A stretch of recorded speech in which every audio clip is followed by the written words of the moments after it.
Meeting is being live streamed. Okay.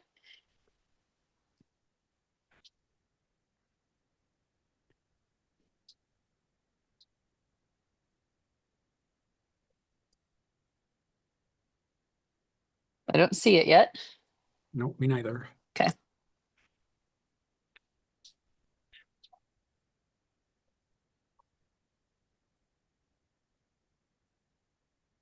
If you do see us, give us a second because Because we don't see us yet. Because we don't see Yeah. us. Like we said, guys, give us a little slack. This is new. I'm not seeing it yet Oh, either. wait a minute. 360 Vegas Live, Oh, August I'm starting to see people 2025. showing up on the chat, so someone Okay. sees something. Oh, yes. There we All are. right. Okay. I'm not getting it yet. Hold on. I can see it.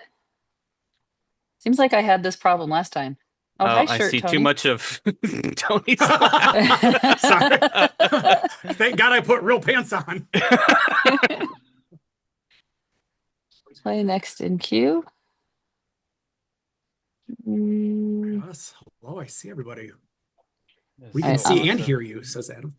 Hello. Uh-oh. Because I still can't. I can see that it's live. I can see it says no views.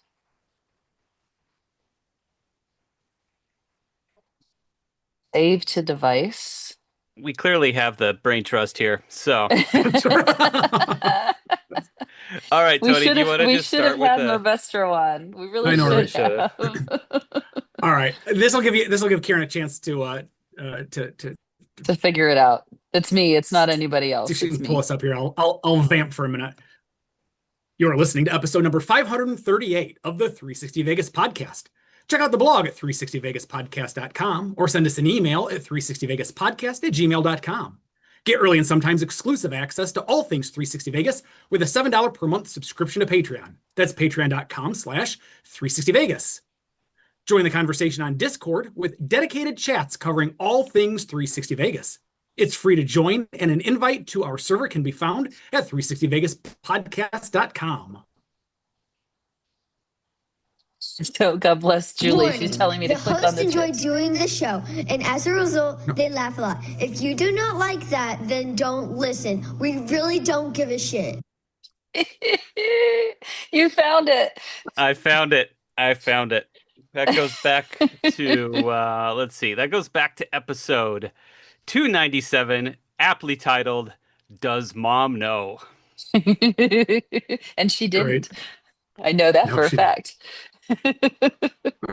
So for folks that aren't familiar with what that is or who that is, so our dear friends of the show, Chris and Julie Moore, that is their daughter Kiera, who at the time I think was probably 8 or 9 years old. And that was back when we were, having different folks read that warning because, Yes. all the feedback we were getting on Apple was how annoying the laughing was. So, Right. um, And in the chat, Julie says she did not at the time. So apparently, Mom did not know. I know, I know. Julie, can you tell us when did you find out when you heard it the first time, or did you find out after like it was sent in? Or let us know like a little bit more background behind that. Yeah, I don't recall Yeah. her being like too angry. Right. She She might says have she was been. 9 back then. She was So 9. That's what I Sure. thought. Well, and at 9, you get all excited that you get to say a swear word like mom and dad have signed off on it. It's okay to say. Well, dad had Right. signed off on it. Well, Mom okay, had fine. not. Sure. Absolutely. Oh, that's awesome. Yeah, that was a while ago. There was a state, and Josh, you may have also found this as well because I tried finding it and I gave up after, God, probably 35 different podcasts, but that went on for a really long time where we had that intro in there. yeah, And it was a lot of fun to go back and listen to how the show has evolved. The opening had evolved, and then once we kind of got out of the warning thing, then we rolled into just a different thing that we would, right. we would promote or discuss or point out at the beginning. But yeah, whoo, man, Mark used to get so hot about people who would have a fit about the laughing. And to his credit, though, to the guy's credit, he wound up being able to evolve to when he would laugh, he would just kind of throw himself off mic, like and for folks that are watching, will be able to see me do it. But he'd do one of these Oh, where he would okay. laugh Yeah. like down into the floor, so to Yeah. speak, so Yeah. that it wasn't coming directly at the microphone. It was at least, the mic's still picking it up, but at least now it's directed, kind of down to the Right. side of him. Right. But yeah, that was a good time. I'd forgotten about that little bit, but that was super cool when she brought that in, because we had a lot of fun people call in. Yeah. I heard Mitchell was in there, Phil States was in there, other people whose names escape me off the top of my head. I apologize. Would call in with some really funny thing. I think Christina. Yeah. Christina might have been like Yes. the first person to actually record something for Mark to use, and I think I that's what. think she was. Yeah. Yeah. So that was also interesting to find because you had started looking for it, and then you kind of gave me the block of episodes that That's you right. felt like it was in, and it stopped happening for a while, but came back just to do the thing with Kira there. So Oh, so that's why wow. it took forever to find because it was not with that chunk of videos. It was kind of a thing. Hey, a kid swearing. Let's bring this bit back for one episode. That's right. No, that's perfect. That's perfect. All right, well, listen, let's start the show. She's Karen, he's Yoko Ono, I'm Tony, and as always, we start with What? Random Vegan. Friends, if you're not on the Discords, you got to get on Yeah. the Discords. That was somebody made an off comment about Yoko Ono and Josh, but not tying Josh to being like the Yoko So Ono of the what it podcast. was, yeah, so it was a question about the audiobook and how far it was, and That's somebody right. suggested that Josh finish it, aka the way Yoko finished one of John Lennon's albums, was where the comment started from, and it was it ran from there. Let me put it that way. I didn't break up the band, guys. Come on. That's right. But you know what? Thank you to Michael Traeger, who said that he's drinking kombucha and Topo Chico. We should Mm. discuss real quick. What do we have on our Yes. respective glasses, friends? Karen, I'll start with. Well, I won't start with Karen since she's drinking right now. Okay. What do you got in that glass? What do you got? So I am boring as always. I have my Tito's with lime Tito's and and tonic. my sparkling water. Just not tonic. It's sparkling water, but Okay. yeah. I'm And did you sparkle it yourself? I did sparkle it myself with my wonderful soda stream. And I just got a whole new shipment of new CO2 cartridges in because I've got a grand total of 4. So when I put the last one in, then it's time to reorder. And so I have them send me 3 more and exactly keep right. cycling. So yes. Yes, that's what I'm, again, boring and predictable, but I figured it was a safe bet at this point. I don't need Well, to. and we don't know how long this is going to go, friends. So you know what? Slow and steady wins the race. So That's Yes. right. stick with what you know. How about you, Josh? What are you drinking, man? So I'm easing into it with an 805, but then Okay. I have batched in my 360 Vegas, but the keeps cutting out. My Yep, there it is. take my word for it. It's a 360 Vegas mug. I have um two batches or two rounds of Sinatra Smash ready to go, and I have my 360 Vegas cocktail glass with ice in it ready to Yep. go. So that will be rounds 2 and 3. And I I was gonna did see say, someone in the chat I said have that my they are drinking. refills ready to Yay! go Yeah, you're ready to go. with ice in a little bucket so I can grab ice if I need it. It's all right here. Sorry, didn't mean to Someone I interrupt. think said someone's drinking Woodford from their 360 Vegas cocktail glass in the chat. So There you and there's go. we got Wonderful. lots of other people. Yeah. Mavestro doing what he did a couple weeks ago when he helped us out. He's drinking chocolate milk and Bailey's. That- Um, and it sounds like Michael Traeger might be disappointed in him because he's like, "Oh, Mavestro Vegas." Uh, Let's Hey, we see. don't judge. So it's Yeah. it's Brian drinking Woodford in the 360 Vegas logo glass. Let's see, we Nice. got William Trost, Sir William Trost the fourth, The drinking fourth? rum and diet. good. So Good man. let's see. And of course, Kim is excited for your soda stream. And she says, I also have a very sexy glass. That's because she helped make it. Oh, that's my dear friend Kimberly. Yay, love it. Yeah. Yeah. And then Scott Schwant said, just got back from Taiwan, 15 hours ahead of my Pacific time zone. I have jet lag and I still have a cocktail. Thank you, Good Scott. man. That is dedication. We That's appreciate right. that. That's right. He told me that he was still on Taiwan time, but he was going to join us, and I was like, "That's good, man. Good for you." I love seeing this. Oh my God, this is awesome. Look at all these people having drinks. Corona Very, very Premier, cool. our dear friend Rob Sky on the Rocks, Corona Premier in a frosted Margaritaville flamingo glass with lime. Excellent.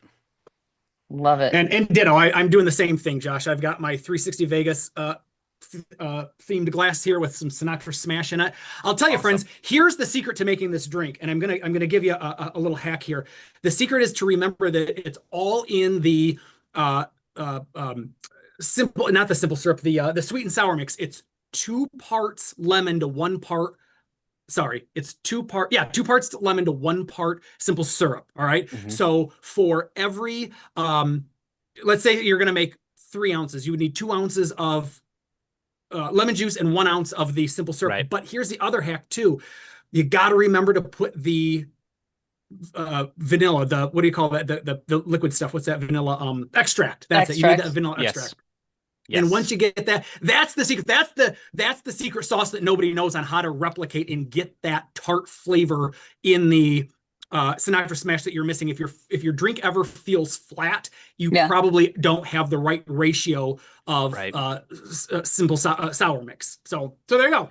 There you So go. All right. I'm gonna do something I've always wanted to do, and I want to plug your cocktail videos for not just the recipes, but especially the beginning, the first several ones of those. If you guys have not watched these videos, they are a great intro to bartending and intro to mixing drinks series that comes along with them. Tony talks about what are the different tools and what their actual names are besides the weird springy strainer. The muddler, That's the what I masher call it. thing. Yeah. Yeah, it The looks like, masher thing. something my kid made in art class in kindergarten or something. No, that's a real tool, and there's a reason why it's made the way it is. And he goes through that and kind of some of the recommendations for what you should have in like your home bar setup if you're just getting started. And so it's not just how do you make this drink, it's how do you have the right tools around to do that. So highly recommend that if you have not checked those out. If you want to get into drinking as a hobby, Tony's series hobby. right there is a really good intro to that. So So, and I do want to say, so Tony yesterday tweeted, or I don't remember if it was on Discord or where you said it. It might have been a text just to us. Um, Sure. but you said, working on batching my Sinatra smashes. Is this what Karen has been going through for the last 4 or 5 years? Yes, yes. And only try batching it for 30 people, not just for yourself. So yeah, yeah. Now you I understand. I've always had a great deal of respect for Karen for the gallons of citrus that she would have to I squeeze wasn't to I be able to wasn't put these. fishing for a compliment, but it just yes, No, I appreciate it's what you kind of shared. It was like, oh, this is work. No kidding. let's be yeah, honest, a lot of this show is just going to be nostalgia all the way Yeah. around. yes, So yeah, Yeah, our and for goal is folks that are tuning in, we have a rough outline for a script. exactly. It's not going to look like completely like a typical show. We've got some updates for you. We've got some Q&A that folks have sent in advance that we're going to go through. Um, keep them coming in the chat. We're going to do our best to kind of watch that yes, and yes. answer, real time, whatever burning pressing questions are on your mind. So bear with us. Like I said, it's not going to be a typical show, but we're hoping we're going to have Yep. I don't some think that's fun what you want. memories. Yeah, some fun memories, Right. some laughs. Probably going to be a couple tears here and there. We'll just see, but yeah. So hang with us. This will be probably the best insight that you guys will get into how the three of us have been interacting the Yeah. last few weeks, because this is kind of what we do. We get together, we bullshit, we talk, we laugh, we cry. That's right. So now And we we're drink. gonna do it with you and drink. Oh, Now we're gonna do it with you guys. Phil states with the question I was thinking of. I was going to say, if you have been on Discord, do not ask this question because we already talked about it. Thank you, Phil. Where do babies come from? From Dr. Phil States, wondering where that Yes. happens. So, yeah, another That's what you like to hear from your plug for doctor. Discord. Discord is That's right. if you're If you're not not there, on there, you you're should missing be. out on some hilarious chats. Well, how about we, as always, start with some random Vegas. I think Josh, you've got this one, right? Or am I reading this? Sure, I will do this one. Okay. In the 14 years of 360 Vegas, there have been a total of at least 11 co-hosts of regular episodes. Now that's outside of Mark. So there have been Karen and Tony, of course, Brian, the original co-host, Mm-hmm. Alistair, Mm-hmm. Matt and Darren, the Australian guys have both I had co-hosted. forgotten. I had forgotten that Daz Darren Yes. co-hosted one Yes, on his yes. own. That one I had forgotten about. And once you said that, and we'll get to the end on how we figured all these out, or how Josh figured all these Yeah. out. But yeah, go ahead, continue. So Scott Vital Vegas has Hmm. co-hosted. Christina at Raising Las Vegas has co-hosted at least one regular episode. Yep. Graham, Chef Timoni Graham has co-hosted at least one Hmm. regular episode. Victor, getting the Wayback Machine, Yeah. did some reviews with you and Mark, and also co-hosted a few episodes. And then yours truly. So that is 11 co-hosts besides Mark.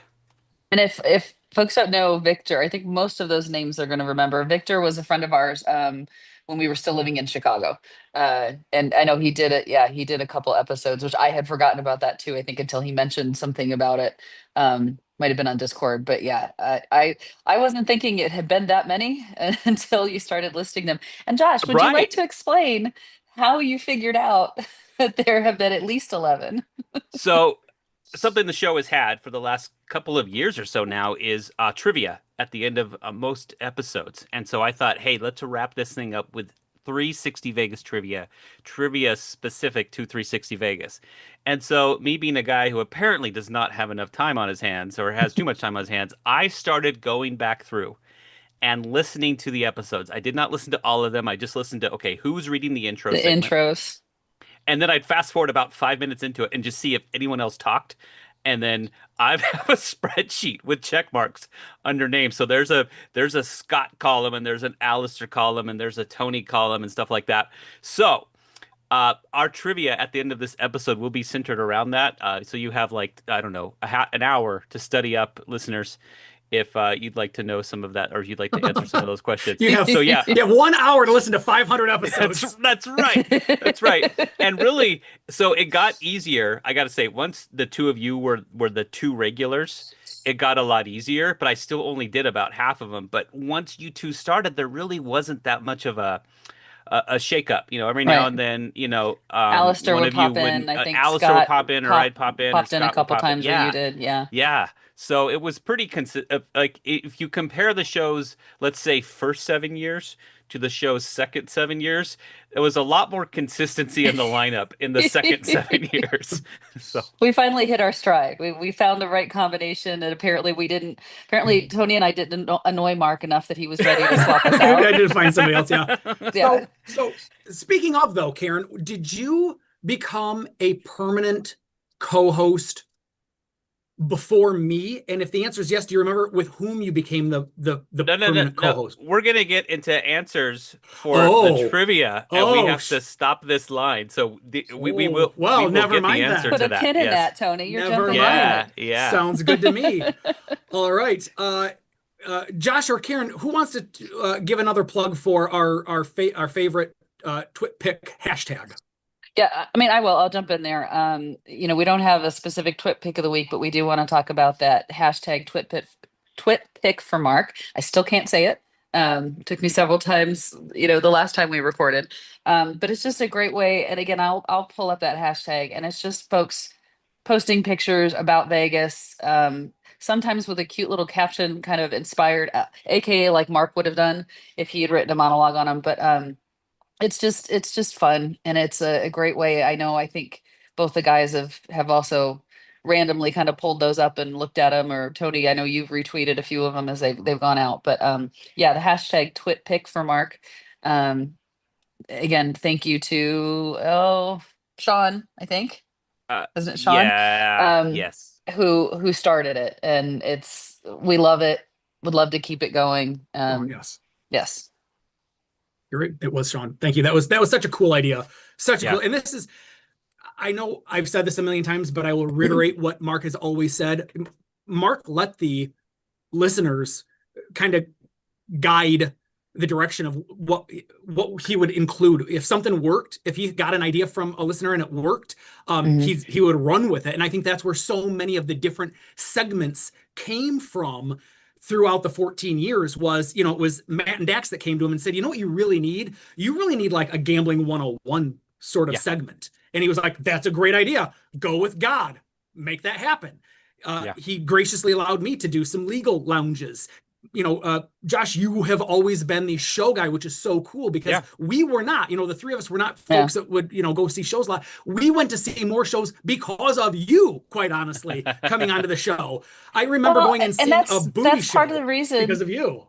Yeah, that's part of the reason too that Josh You're is now welcome. on the show is because, as I was reading, and I think I did a pretty good job of reading what he submitted, but you could tell in his writing there was a tone, there were jokes that were in there that I just couldn't quite get. And when he was sending these in, Mark was like, "Hey, why don't you come on and you read them?"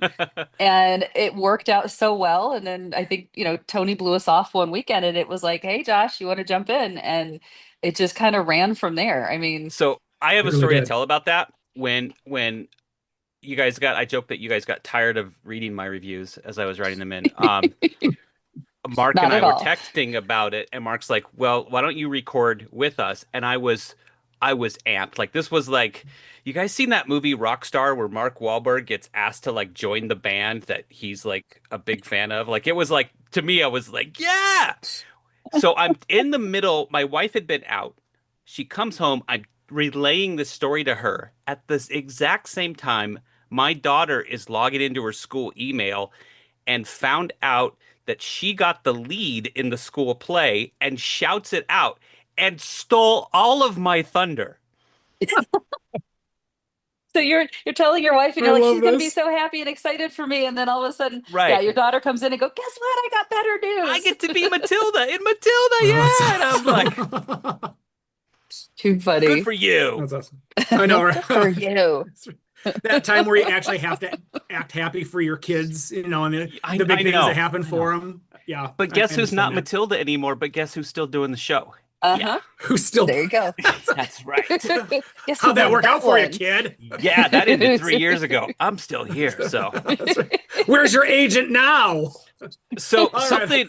something that Yeah. a lot of people don't realize about Mark until you start working with Mark is even though the show was Mark's baby, Mark was really, really great about checking in with people about what they thought. Like Yeah. Mark, I know he was doing this with me. I'm 99% sure he was doing this with you, Tony. Like he would text me and be like, "What do you think about blah blah blah blah blah?" And Mark really wanted to know what his like trusted circle thought about doing X, Y, or Z. He never And asked so me for the record. Just so you guys know, maybe my he opinion thought you didn't were just matter. gonna tell him no matter what. He didn't have to ask. Sorry, didn't mean to interrupt. Go ahead.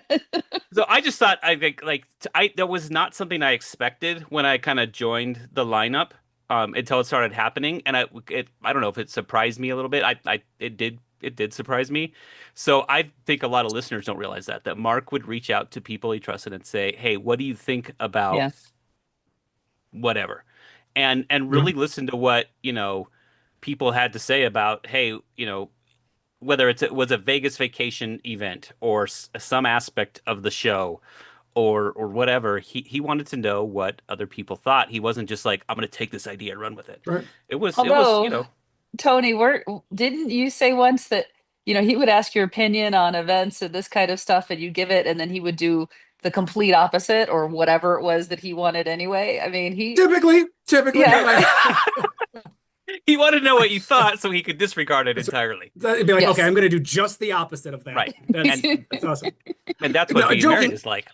I'm sure. Maybe that's why he didn't ask your opinion, Karen. He's like, listen, I'm just going to just. At least Tony gets, the precept of us The courtesy. hearing exactly before Yeah. I discard it. No, we No, were way past that. He wasn't that's right. worried about offending me because he knew it was going to happen one way or the other. So, True. he was just like, yeah, whatever. She's not going to like what I like. So let me On see the if I can get other people on my side, which yeah, if you on weren't the on other his hand, side. I did appreciate that if you planted the seed and just kind of walked away, Mhm. sometimes you could get Mark to see things your way if you just didn't push the issue. Yeah. Give a couple of bullet point reasons why you think it's a good idea and then say, but chew on it, Mark. And he just, because the best part about Mark was then he felt like it was his own idea. And if he thought it was his own idea, Bingo. man, he was all in on that. Bingo. I'm Exactly. laughing because that is exactly how our marriage worked. I That's could not tell him no. If I told him no, we're not doing this, Right. when he came to me with an idea, oh, he would Yep. dig in Dig his in. heels. Yeah. Right. Absolutely dig in. So he would come to me with something that he wanted to do, and I'd be like, okay, yeah, we can talk about that maybe, but maybe do we want to consider this or consider that? But all right, if that's what you want to do, we can look into it. And I will say this about him, he always came around to the right Yeah. decision, which is the decision that I would have told him to do. Exactly. That's right. That's awesome. But the way you're describing it is exactly, you plant the seed, you never told him no on anything, and That's then right. eventually he'd be like, okay, no, I get it. This makes more sense. That's Yeah, right. and I told him that was how I worked. I dealt with him a lot of times, so it wasn't like this was a hidden It wasn't a secret that I kept surprise. in. No, it wasn't a surprise, and I think he got a little mad sometimes. He's like, really, like that's how you manage me, and I'm like, yeah, it's Exactly. worked so far. Yeah. You know what you should have done, Karen? You should have written down what he would ultimately do and just hold on to it. And then when Like he a did it, magician. pull out a piece of paper and say, "What does this say?" And when it has on there what he ends up doing, he'd be like, "You're a sorcerer." So hey, we got our first Q&A here, and this is a good one. Rob at Sky and the Rocks asked us, whose idea was it to climb the rock wall at the Twin Peaks restaurant during one of our Oh, early Vegas vacations? Jeez. I don't know that the rock wall per se was what drew us to no, no, it was the Twin Peaks 29-degree beer. necessarily. That's I think it just Yeah, it was the 29-degree it, beer. That's what Mark wanted to go there for. and Now, so the answer, who Rob, did is it first? liquid courage. Exactly, liquid courage. And Alistair says in the chat, he says, Mark thought it was a good idea to climb the wall at Twin Peaks. My thighs were willing, but the flesh was weak. Whoa. That's awesome. I did not even attempt it. I was like, have fun, guys. Knock yourself out. Not doing it. Oh, that's funny. Oh, Scott from Vital Vegas goes, Mark asked me for my input by saying, quote, read the words I wrote. Which I can relate to that, Scott. He did not appreciate when you vamped on what he put Oh, on the and paper. Scott was All classic for that. I mean, I love you, Scott, but you were ready to take a story and make it your own and put your own spin on it, which drove Mark absolutely crazy. It drives him crazy when we do it. That's right. Scott was pushing the boundaries when he was co-hosting with it. Mark's like, I love that guy, but he just won't stick to the script. Speaking of sticking to the script, I should say that as always, you can go to our blog and our social media outlets. Specifically, go to Flickr, but also Discord, Facebook, and Twitter has a lot of great pictures that Mark has posted over 14 years. Plus, all of the twit pick from Mark has been very, very fun to engage in. So, with that, let's get into the news. No, not sure if it'll be post music here. So the news is brought to you by TravelZork.travel. Hi, Michael Traeger. No matter where you go, make the most of your money by booking with TravelZork.travel. So Karen, share with us, you've got a few updates on the celebration of life. I do. Or celebrations yes. of Celebrations. Life, because we yes. got a lot of celebrating. We do. So the first one I know we've announced before is going to be Saturday, September 13th. It is at the First Congressional UCC Church in Conneaut, Ohio. The address will be posted, but I might as well throw it out here. 211 Buffalo Street, Conneaut, Ohio, 44030. It is going to be from 2 to 5 p.m. Eastern. There's not going to be a formal service. This is going to be a gathering. I believe that there will be some food there, but it's really just a chance for folks to get together, tell stories, laugh, commiserate, or I guess maybe that seems like the wrong word, but you guys know what I mean. And it is open, although Yeah, this no, is in exactly. okay. Although this is in his hometown, this is open to anybody. So if this is more convenient for you, please come. Dress code, and this is for both, is going to be whatever you're comfortable in. There's not an expectation of suits, formal morning attire, nothing like that. I had somebody ask me what I was going to wear, and I'm like, I have not even thought about that yet. But I did encourage Tony to wear his lovely logoed bowling shirt, because that is just perfectly fitting. Mark would want folks to be comfortable. Yep. Have a good time.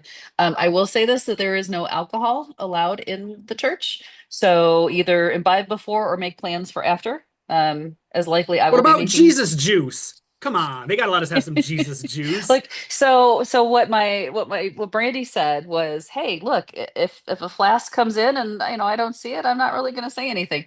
I told her I think I can make it 3 hours without a cocktail. I might pregame and then definitely postgame, but we'll see. But yeah, so that's Saturday, September 13th, 2 to 5 p.m. I think we'll get this posted up on the blog, so folks can see it. There will be other communication methods coming out eventually as well, but so that's the first one. The second one we talked about is going to be Saturday and Sunday, October 18th and 19th. We are still working on the details, and a huge shout out and thank you to Michael Traeger, Travel Zork. Yes. He is helping me work through this.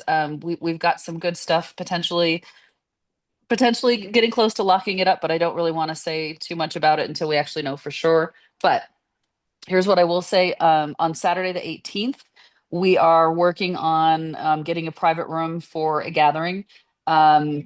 Likely on the strip is what we're working for. The time is either going to be from 5 to 8 p.m. or like 6 to 9 p.m. Part of the reason why we did that is to allow folks that are going to be traveling in Saturday morning time to get into Vegas and still be able to make it. The second reason is to highly encourage people to eat food ahead of time. Because it's Vegas, there likely will be alcohol available at this one. So, but we want everybody to get a good base, get your food in there before we do it. And then on Sunday the 19th, we're probably going to do something more like we typically do at a Vegas vacation. Is we're going to be like, hey, the three of us are going to be at a bar somewhere, or a lounge, and feel free to swing on by. So it'll probably be earlier in the day, maybe more around lunchtime versus in the evening, but just another chance, for everybody to kind of get together, laugh, tell stories, that kind of stuff. So not as structured as a typical Vegas vacation, but Right. excuse me, but really wanted a chance for everybody to get together a couple times and just talk and have a good time, have a couple of cocktails, share some memories. So That'll be that's what awesome. we have in the works. And again, Well, thanks huge a lot, shout out to Scott. Traeger. Yes. Because he's been fantastic. Calling in all his contacts and favors and helping Yes, us he to find is. a good spot to do this. So really, really appreciate all of his help and support, because otherwise I would have been like, I don't know. Exactly. We'll be meeting in the parking lot of Red Rock Casino. So thank goodness for Scott bringing it down to a 13-year-old boy level. He wanted everyone to know that they make bras that carry liquor with a plastic tube that you can drink from. And he proposes that we have the event actually from 6 to 9, please. His favorite numbers, I understand. Exactly. That's right. Exactly. I love it. But Mavester goes, Vital Vegas, do they have C cup options? I'm asking for a friend.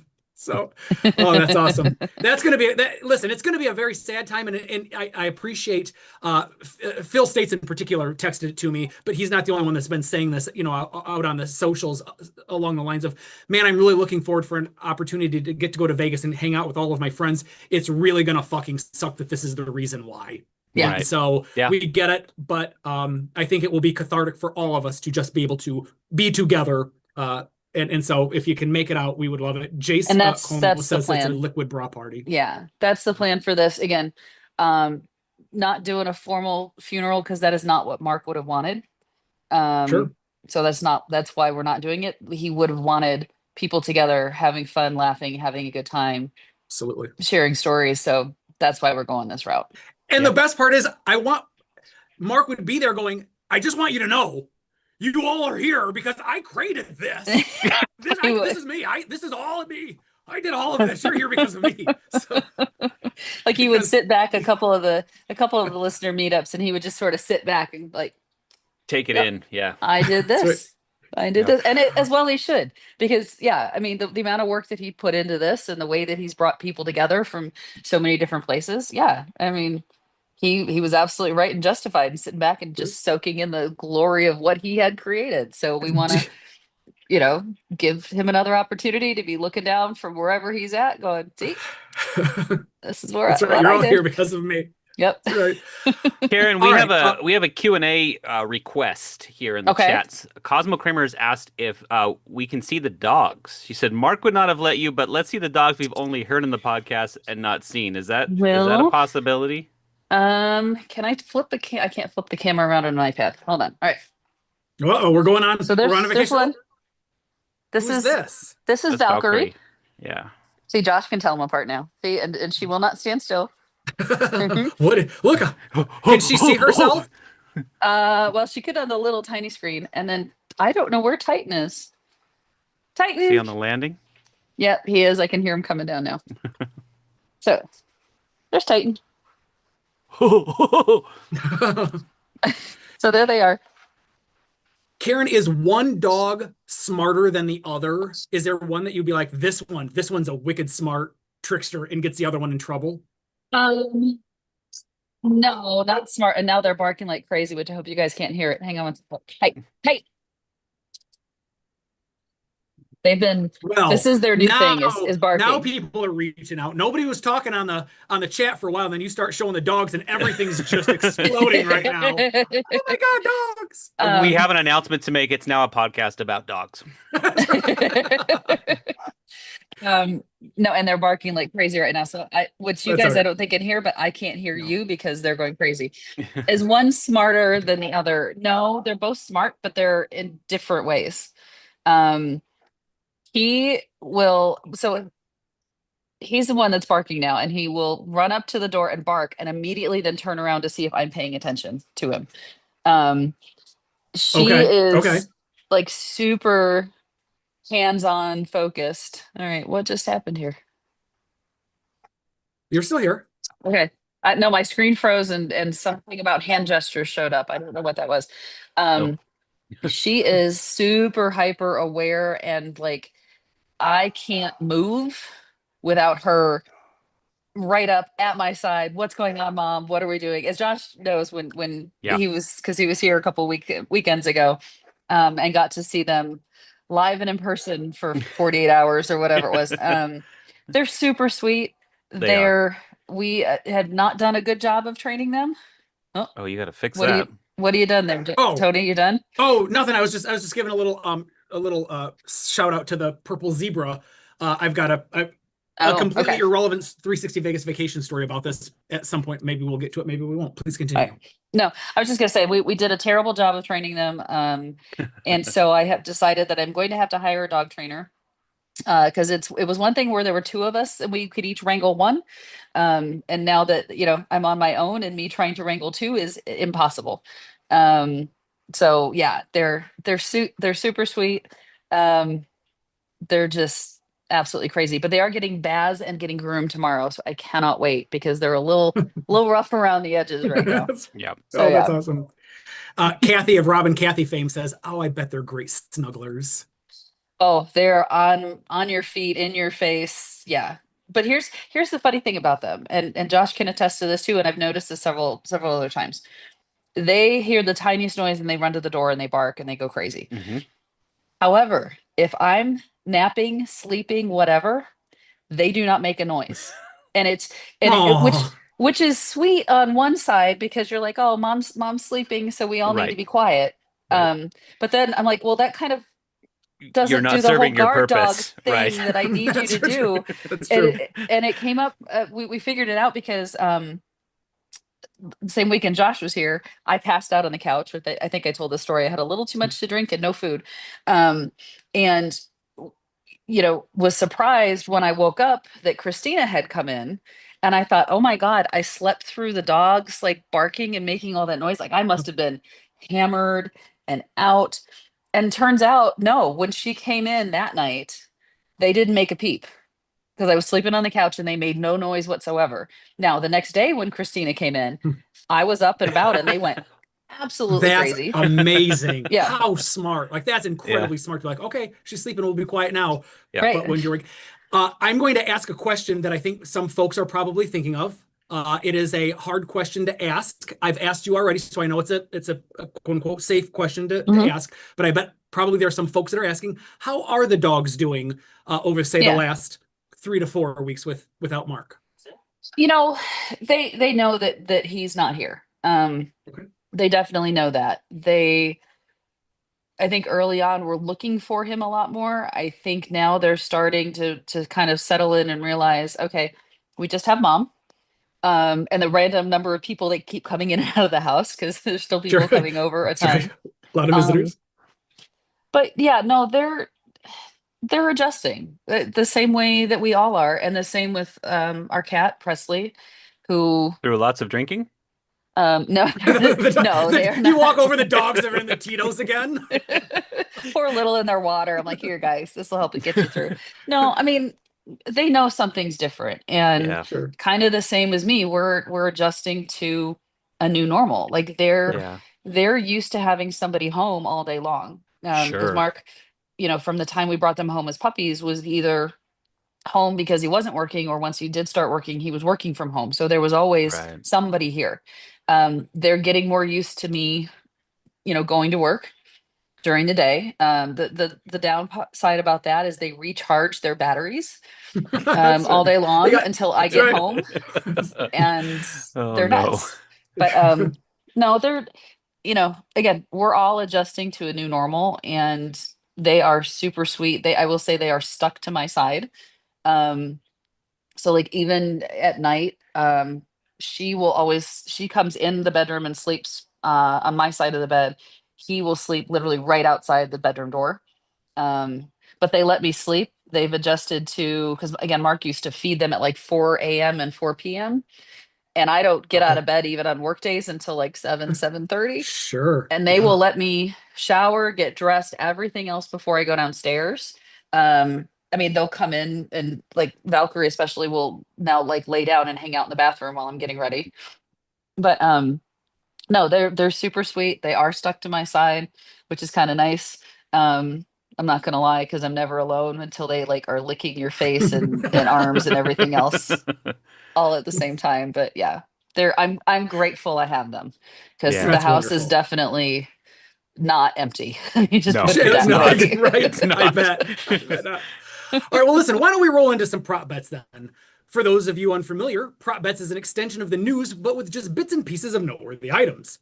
Prop bets is brought to you by stripwalking.com. For the ultimate customizable POV walking experience in Vegas, check out stripwalking.com. All right, we've got some listener Q&A. So, Josh, why don't you take that first Q&A, read it off, and Sure. let's see what answers we can come up with. Yeah. So, listener Leo Dro 3131 on Discord asks, "What's the craziest thing you've ever done with Mark, or you, Mark, Karen, and Tony as a group?" And I gotta say, like, I don't have that many crazy stories with Mark. I really don't. Um, I don't know. Tony, how about you? Do you have a crazy Mark story? Well, I have a crazy group story. What most Mhm. listeners probably don't know was that this most recent Vegas vacation, Mark and Karen, my wife and I, Josh and his wife, the six of us had a giant orgy in the suite that we had the cocktail event in, and it Which would was be difficult it because was it was Josh's wife pretty. wasn't My wife there wasn't for there, this trip. so Well, then So that I don't was know who that was. I don't actually. I've got just the opposite of the craziest thing that the group of us did. One of To this day, my wife and I have a wonderful memory of Tony. Well, the four of us, Tony, Mark, my wife, and Karen, all decked out in Luxor robes, passed out on a couch in a suite that nice. we had reserved for the purposes of doing the a cocktail cocktail event, event, watching the watching, Golden Girls at yep, like 2 a.m. I mean, just we were sipping on exhausted. sipping on the leftover cocktail, like Right. pre-mixed cocktails that we still had in the fridge. So we had alcohol in the room.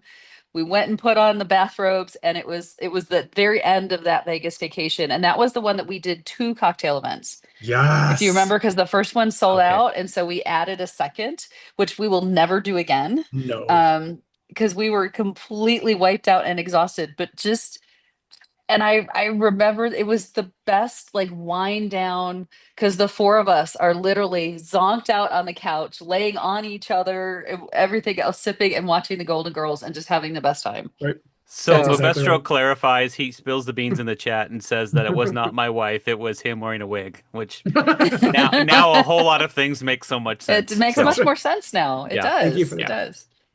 And I don't. What I don't, I'm just trying to think. Nothing is. Oh, here's a fun story for you. This is not necessarily Vegas related, friends, but when my wife and I flew down to Memphis the first time to stay with Mark and Karen, Mark picked us up. Now, for those of you that it's not abundantly clear to, Mark loves heat. Mark would always talk about it on the podcast, right? He'd be like, I'm so cold, so I'll go and I'll stand outside for 20 minutes in the 115-degree weather just to warm up. He picks my wife and I up in Memphis at the Memphis airport to drive us down to what's just Tunica. over the border. Tunica, thank you. Tunica. And it's it's the summertime. It's 100 degrees in Memphis. And the humid. humidity is 110%. And he's driving us from Memphis to Tunica with the windows rolled down. We're dying in his car. Like, I bet I lost 10 pounds just in like water weight in that car ride from Memphis to. I have never been more once we really had the friendship that we have, what I would say present day, did I finally ever say something to him, and he was like, "You idiot, why wouldn't you just say I need some air conditioning?" I was like, "Well, because like you picked us up and it was very nice of you to drive us to Tunica, and I didn't want to say anything." He was like, "You're an idiot. I don't know why you wouldn't absolutely ask for air conditioning." So that was but just all in all, it was what you got with Mark and Karen on the podcast, listeners, was what you would get with Mark and Karen in person. And I think one of the things I have loved so much about the twit pick from Mark and just the random comments that people have shared on Discord and Twitter and DM'd me or tweeted or texted with me, was how incredibly impressed everybody was at how insanely down to earth Mark and Karen are, and that they would sit with them at a video poker bar or go and have dinner with them or whatever the case would be, and they were just so genuinely nice human beings.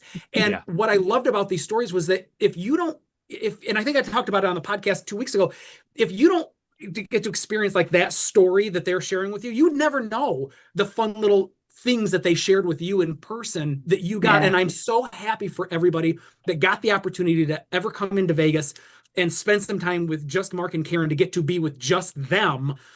You've got this little nugget of fun life, right? That so many of us have gotten to experience. I just love those stories that people share. As a matter of fact, yeah, of course you can. That makes me think of one of the early meetups.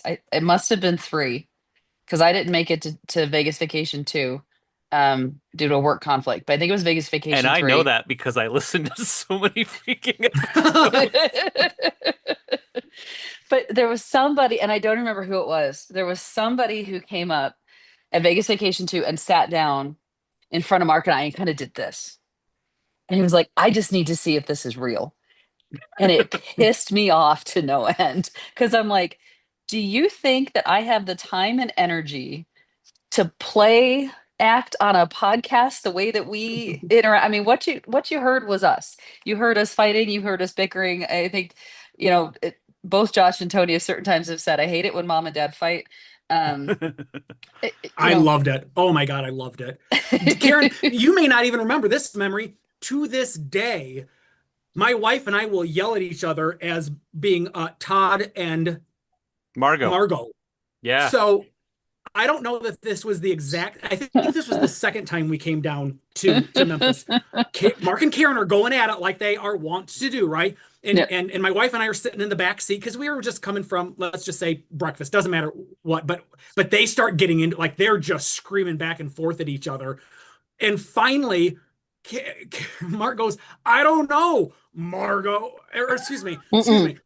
He screamed your I name. Don't know. I don't know, Karen. Karen. And she goes, "Do not Margot me." And to this day, 10 to 15 years later, we still use that reference in our home. And I'll be like, "I don't know, Margot," because and the best part though, Karen, is you never appreciate how nasty it sounds to have your name used in a sentence when the person is snarling, and a sentence at them. I'm not kidding. Like, he used to go, "I don't know, Karen," and I was like, no, you cannot, because that literally made me see red. And God bless him, he complained about it, that he could never say my name that way. So a lot of times he would say Margot, and I would let him get away with that. That's right. Exactly. But I don't know what it is about it. It literally would make me see red. And I'm like, this is not funny. I know you think it's funny. I don't think it's funny, and you don't want me to not think it's funny. So I don't know what it was about the way he said that. It absolutely, like, literally would make me see red, and then I wanted to say stuff that was not nice. Of So course, of yeah, course. he was not allowed to say my name in that tone. Now, I love that scene in the movie. I love that. Oh, I don't know, Margot. I get it. Funny.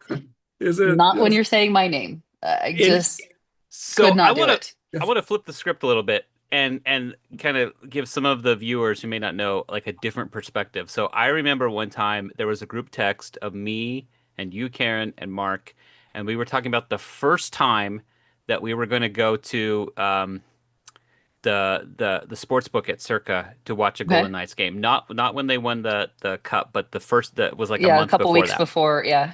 And so we were talking about the show doing it because we were going to do it as an FHE and you know it went from like let's meet at Pizza Rock and I said, "Hey, there's a playoff game. Can we go somewhere we can watch that?" to, "Hey, let's do this thing instead," right? And there was a little bit of back and forth between you and Mark where, you know, Mark suggested this idea and then you came back with like a sweet nickname for him or something like that, like Boo or something like that, like let's do it. And don't get embarrassed because I I was like, this is a side of them that the listeners don't get, Probably right? not. Yeah. We were And very rarely so sweet to each other on the podcast. We were usually at each other's throats. right, but it showed me a glimpse into like who the two of you are, and so I liked that moment and that I got to see that moment. And so there's been times where I've seen people online like those two bicker, blah blah blah. And I've said you don't know the whole story of the two of them, That's right. You guys have right? never actually heard us fight. Believe me. And we Sure. we didn't fight often. We Right, fortunately early on kind of figured out how to communicate, and if there was something that was really bothering one of us, we could head it off with the past, and we wouldn't do it publicly. right, That just wasn't us. But we very rarely fought. We were usually able to kind of go, okay, wait a minute, I'm not really happy about this. Here's why, and really talk Yeah. through it. So Yeah. as much as folks, thought we were fighting on the show, that was just us having fun. I mean, granted, were there times that I was aggravated with him and he aggravated with me on the show? Yeah, absolutely. It wasn't fighting though. It was never. right, We just weren't that way. So, right. um, yeah. It's funny, Josh. I didn't even realize that was part of that whole text conversation. But yeah. That's cool. Um, I'm looking through the chat, and this has come up a couple times about the guy that I had to play bouncer to. And was it Gary that came up and did the kind of, is this a whole real thing? I don't very quickly tell that story.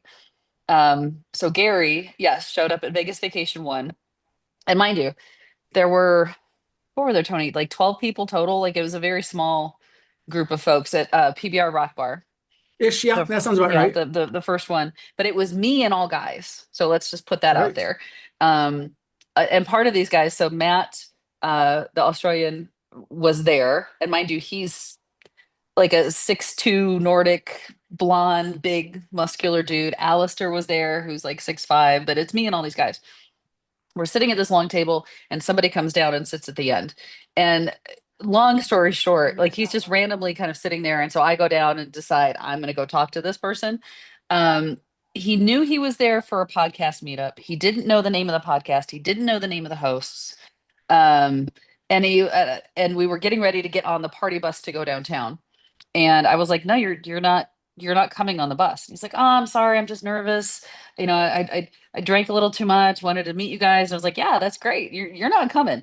So again, all the guys are still at the other end of the table. I'm down here dealing with this nut job. Um, and long story short, It a was Tony. few it was not Tony. That's awesome. We found And out that's a, how I a introduce myself. few a few weeks, months later, that this guy Gary, because that was his name, actually got banned from the D, by Derek's wife Nicole, Oh my um, gosh. because he apparently was an anesthesiologist from California Oh who my. was using his own drugs. Um, yeah, and had a serious problem. So he wasn't drunk when he showed up. He was high on whatever anesthesiologist drugs you can get. So yeah, that was Wow. Gary. Um, That's wild. What yeah, a good time. that was the first Good Vegas story. vacation, and yet we did it Right. again. And somebody Yeah. said, let's do this again I know. We should, you know what? Let's see what else can happen. That's amazing. I 15 love more that. That's times. awesome. All right. So How about for the sake of keeping the train on its tracks, yes, Yeah. Josh, what's the next queue of Q&A that we got? Okay, so the next question is from Tristan on Discord. Is there any chance of a continued podcast under a different brand for you guys? Your banter is still great. And can so I we will first can we put a address pin on this for a second I, because I I think there's a. Or go ahead. I just want to address the second statement there. And you are Okay, spot on, Tristan. Our banter is off it's the hook. fantastic. Come on, Yeah. we're good at this. Yeah. Right. But let's put a pin in that because there is an email that I want to read later. Yeah. So we're That going kind to of circle talks back, to that. Tristan. We're going Yeah, to circle back. we'll come back to that, Tristan. Thank you for the question. And I think it's something that a lot of people have been asking about, but let's put a pin on that one and we'll come back to it.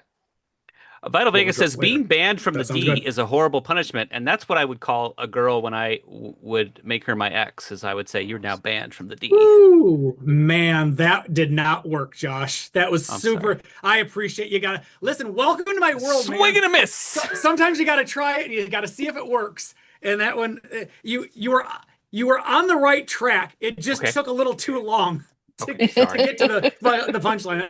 That's what I I call I blame a drink and a uh half my in. girlfriend. Yeah, I know, right? So God love my wife. People are noticing that my drink goes down, and then all of a sudden it pops back up, and then it goes down, and it pops back up. My wife just keeps coming down, bringing refills down on my Jen, Sinatra otherwise known smashes. as the Drink Fairy, who That's right, exactly. She's so good. She's so good.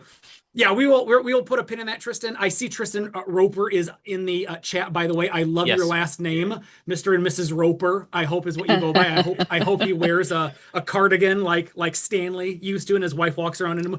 Can you believe? I cannot get over in this world. This is totally off track, but thank you, Sinatra Smashes. That Roper runs are a thing now. Have you heard of these Roper runs? Where No. women, well, not just women, people dress up like Mrs. Roper from Three's Company. They get the curly redhead wig, they put on the muumuu, and then they put on running shoes, and they'll do like a 5K or something for charity. But they're called Roper runs, and it's all of these people paying homage to Mrs. Roper from Three's Company. I think that is the coolest thing ever. I love that. I love that. I grew up on Three's Company, so that's just it makes my heart smile. All right. Also, our buddy Shane, Tristan goes dot dot dot damn every time.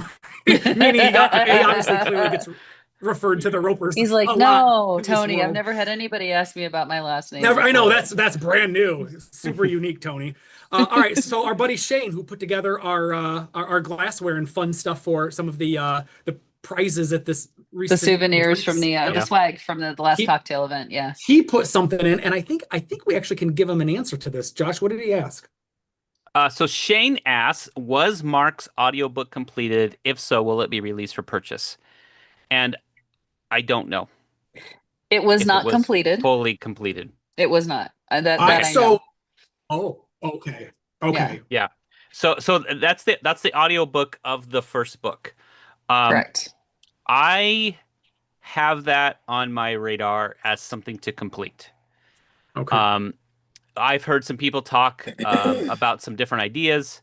Mavestro gave me a couple ideas. One, using AI to basically have Mark's voice do the whole thing. Oh my God. Um, Oh, Oh, that's and kind of but creepy. Yeah. and that is kind of well, yeah, creepy. and I again, I am just saying this out there as the first time I've said this to Karen, and Karen always has 100% veto power on anything here with this. Um, so that's Which one guys, idea. I also I appreciate that, but I want everybody to know that I talk through everything with Josh and Tony that we're doing because um it's going to sound weird, but I'm going to say it. I don't own Mark and what he's created and the work that he's put out there. I get technically I do.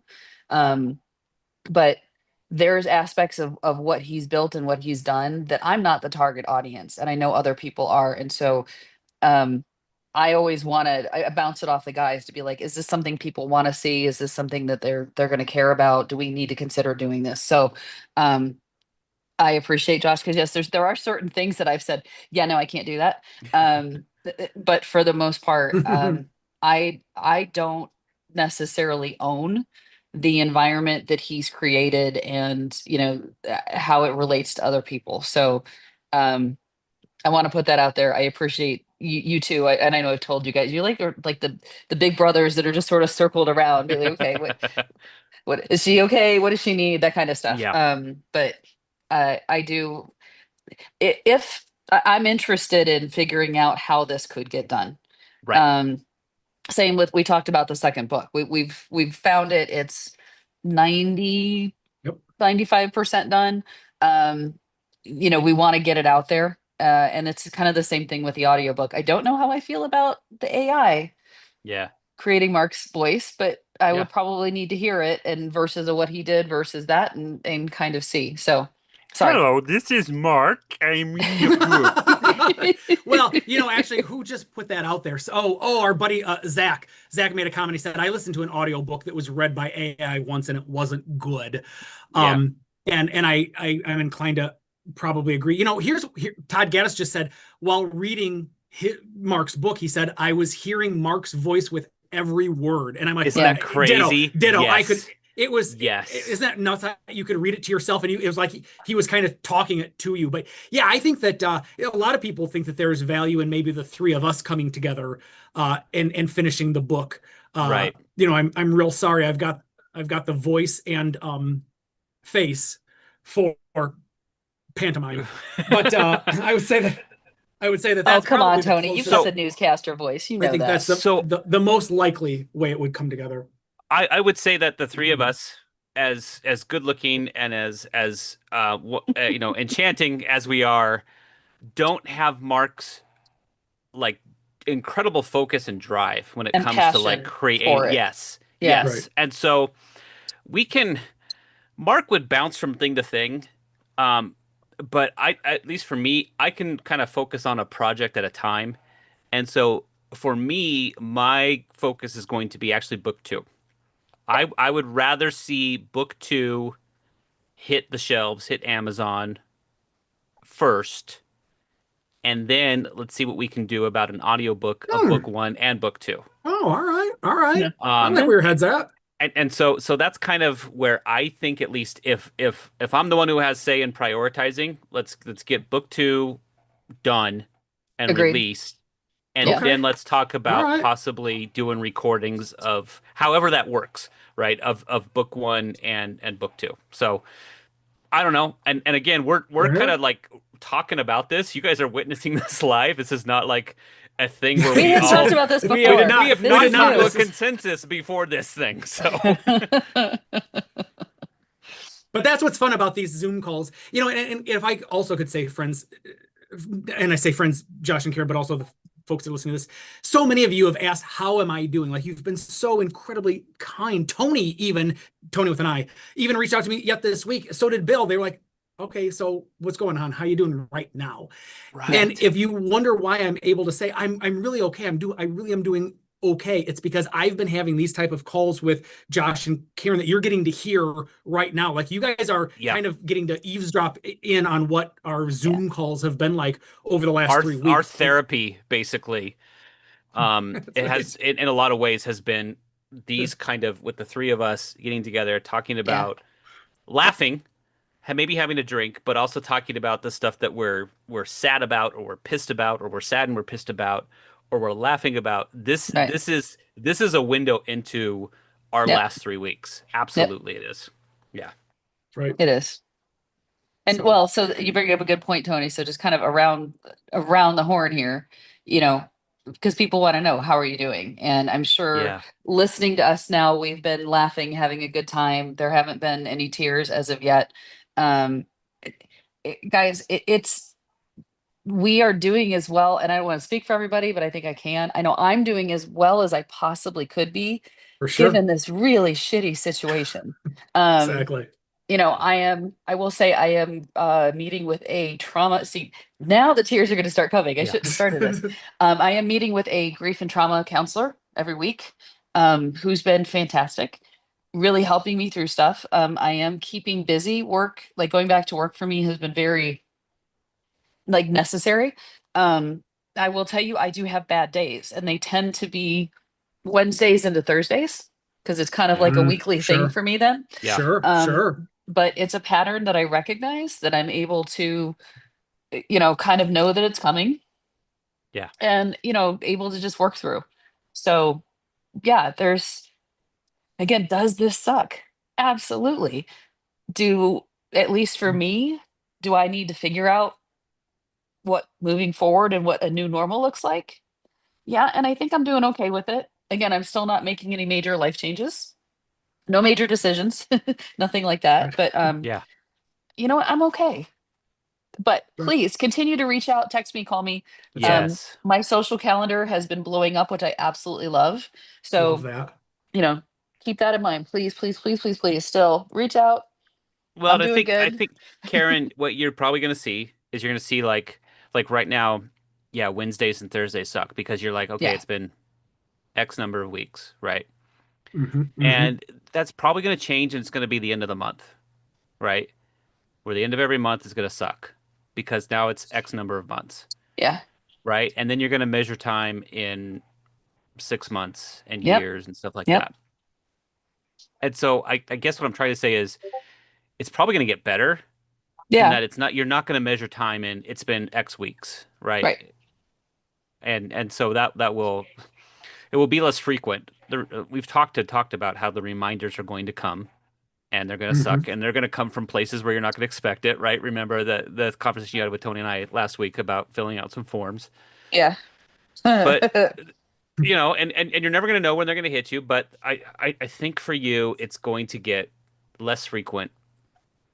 You will get used to the suck. Right. Um and you'll be able Well, to and I, roll I with it. don't have a choice. I mean, Yeah. uh, you And that's know, the hardest part. right.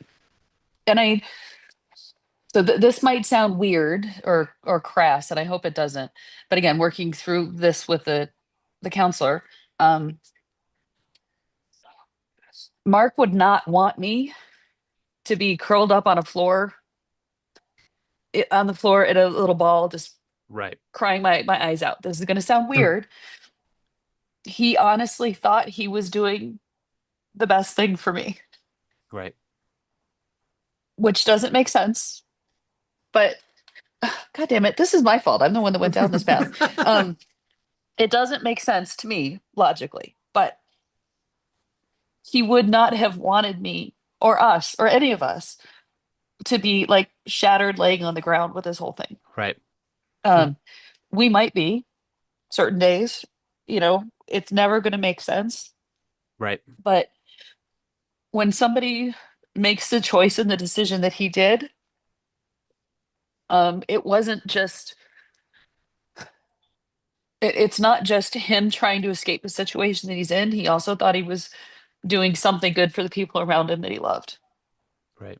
Not easy And to hear, doesn't make right. any sense, but that is what it is. So Yeah. talk amongst yourselves. I need a minute. That's Right. okay. No, I think, listen, first of all, the chat is blowing up with, we love you, Karen. We Yeah. appreciate you sharing this thing. So just know that there's oodles of love that's being thrown at you right now. But Yeah. let's move along to the next Q&A. We got a very, very nice little email here from Ashley. Ashley, I'm going to slaughter your last name. I think it's probably pronounced Kamoski. So, Josh, what did Ashley share with us? Yeah. So Ashley says, and Ashley's great. Ashley's really active on Discord. Um, Ashley says, "Hello all. Before I get to my questions, I just want to take the opportunity to thank you all for the many wonderful years of this podcast. Previous and current hosts all contributed something truly fun to a podcast that brought Vegas joy and hilarity to my ears every week.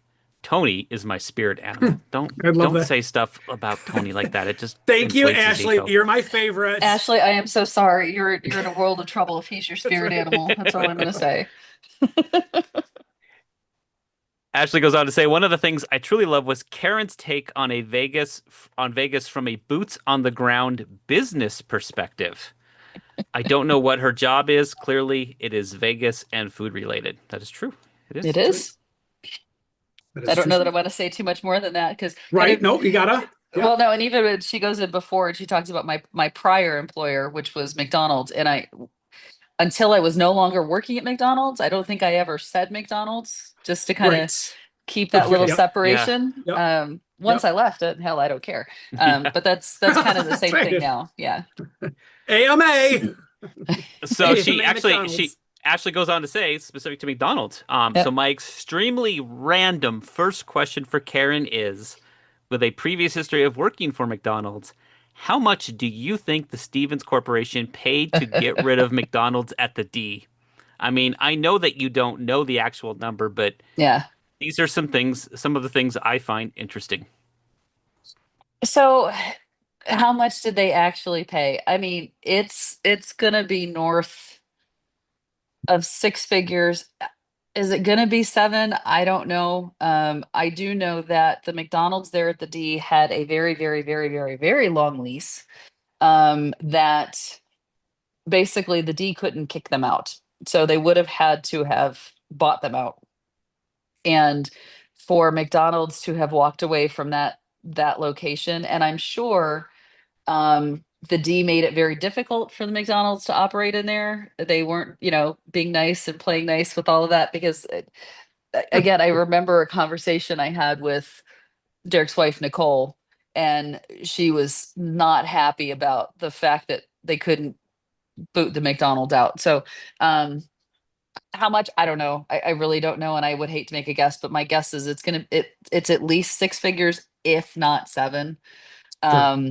because So you it would think have high to six, be. low seven is probably the Yeah, neighborhood? probably because Okay. it would have to be worth a while for the McDonald's, and because that was a corporate owned store to walk away from that cash flow, that restaurant generated. So yeah, I Wow. wish I knew. Believe me, I wish. I'm trying to think about who do I know there that I Right. could call and be like, what happened? And I don't know that I still have those connections at this point. But yeah, it's a fascinating. Yeah, when we announced or talked about on the show that was closing, I was like, oh my God, are you kidding? Yeah. Yeah. Well, So that's big. That's big. So it before I is. go on to Ashley's next question, I just wanted this hilarious comment from Kim Rogers. She says, "Love you, Karen. Hugs and kisses. I will make sure they are approved first this time." So she's not just giving you hugs and kisses without consent, Without is consent, what yeah. Kim is saying. She So let me just say Kimberly and I got to know each other very well this Las Vegas That's that's vacation. awesome. Let's right. just put it that That's right. way. And there is photographic evidence floating around out That's there right. somewhere. So That's right. wasn't bad. I'm just gonna say I wasn't I She's didn't not mad. strongly object, let me put it that way. All right. Ashley's second question is also for you, Karen. She says, Okay. "Since I was not fortunate enough to meet Mark, I want to make sure that I do my best to meet up with you the next time I'm in Vegas. What is the best way to get a message to you? Discord, DM, this email address. She is not on X or Facebook." So another way folks can reach out to me directly is through email. So it's 360vegaskaren at gmail.com. So just make sure you get Karen spelled right. So 360 Vegas, KEREN at gmail.com. And that's, if you're not on any of the others, that's a way to reach out to me directly. The 360 Vegas podcast email, I do check it occasionally, more than I was. I had a gap there for a little bit where Bavestro actually changed the password, and so I didn't get it updated at my phone, but it's updated now. I do check it every couple days. But yeah, 360 Vegas Karen, I get that one directly and check it frequently. So yes, please, Ashley, when you're in town, reach out, let me know. I will say that during the week, it's a little tougher because I can usually meet up after work for like a drink, but then I got to Right. get back and feed the dogs. Um, weekends a little more flexibility, but yeah, please. And this Ashley, everybody, again, when you're in town, please, please, please, please, please keep reaching out. Yes. Yeah. Yes. Don't assume she's going to say no. Let her say no. Give her the chance to say no. She Right. might say yes.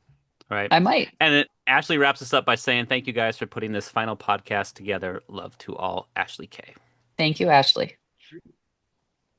Next up, Next up, Tony freezes. Tony froze. Tony, come back. Come back, Tony. an email from Sir William Troy. Take it away, John. Did I freeze? Yes, You you did Did miss, I did. did but the oh, whole we caught I it. did the whole voice too. Did you get the voice? Did We that We did, got but work? the tail end of it it. was Do it. fast. Do it again. Yeah. Let me Yeah, try. it came across. So we got another email from Sir William Truss the Fourth, and he had this to say. He I, says, I, "Dear Karen, Josh, and Tony, having made it through the podcast, I wanted to send the following memories and questions. First off, I am sad for the loss of my friend. Me too, buddy. But I think he would be overjoyed to hear about my karma donation outcome. Not only did I have a great time, but this past trip was my best trip ever gambling wise, and I have to think Mark had something to do with it. I turned $20 into $250 multiple times on machines and also played a table game and made a 10 times profit on that session. Excellent. Excellent. Awesome. Congratulations on the luck. See, you 100% of the 100% of the time, time. That's right. 100% of the it'll time. work. Guaranteed to work 100% Guaranteed. of the Even if he time. didn't have that happen, he would have had a great time. So, Sir William Tross the Fourth wants to know, question-wise, I wanted to know how much cajoling it took Mark to convince Karen to move to Vegas, and what were her reservations about it? So my reservations, it took a lot. It took years that he worked Drip, on me to drip, to move out drip. here. Yes. My reservations were, you got to remember, I did not fall in love with Vegas the way Mark did. Right. Um, and even, we came out here for vacation so often, usually because Mark was planning the trips. I was working a ton, I was traveling a ton. And so when he would plan a trip and be like, all right, we're going to Vegas again, I'm like, okay. But he figured out, versus our first couple trips to Vegas, that there were certain things that I needed as part of my Vegas trip to make it worthwhile. I needed a pool day, some spa time. I needed a nice dinner, um, This sounds maybe like a somebody I show. know. Yeah, I know, but not as much as your wife, Josh. But there were things about Vegas that I liked that Mark didn't, and there were a lot of Sure, things about Vegas that Mark liked that I didn't. And sure. so I think he finally kind of figured out, okay, this is how I make sure she has a good time. So we would come out here all the time, and it got to the point where, that feeling when you fly into, like, you've been traveling vacation or whatever, but you fly into your home airport and you just kind of feel like, okay, I'm Yeah, home, I know where everything yeah, is. It got to the point where Vegas felt like that. Um Even when we didn't live here.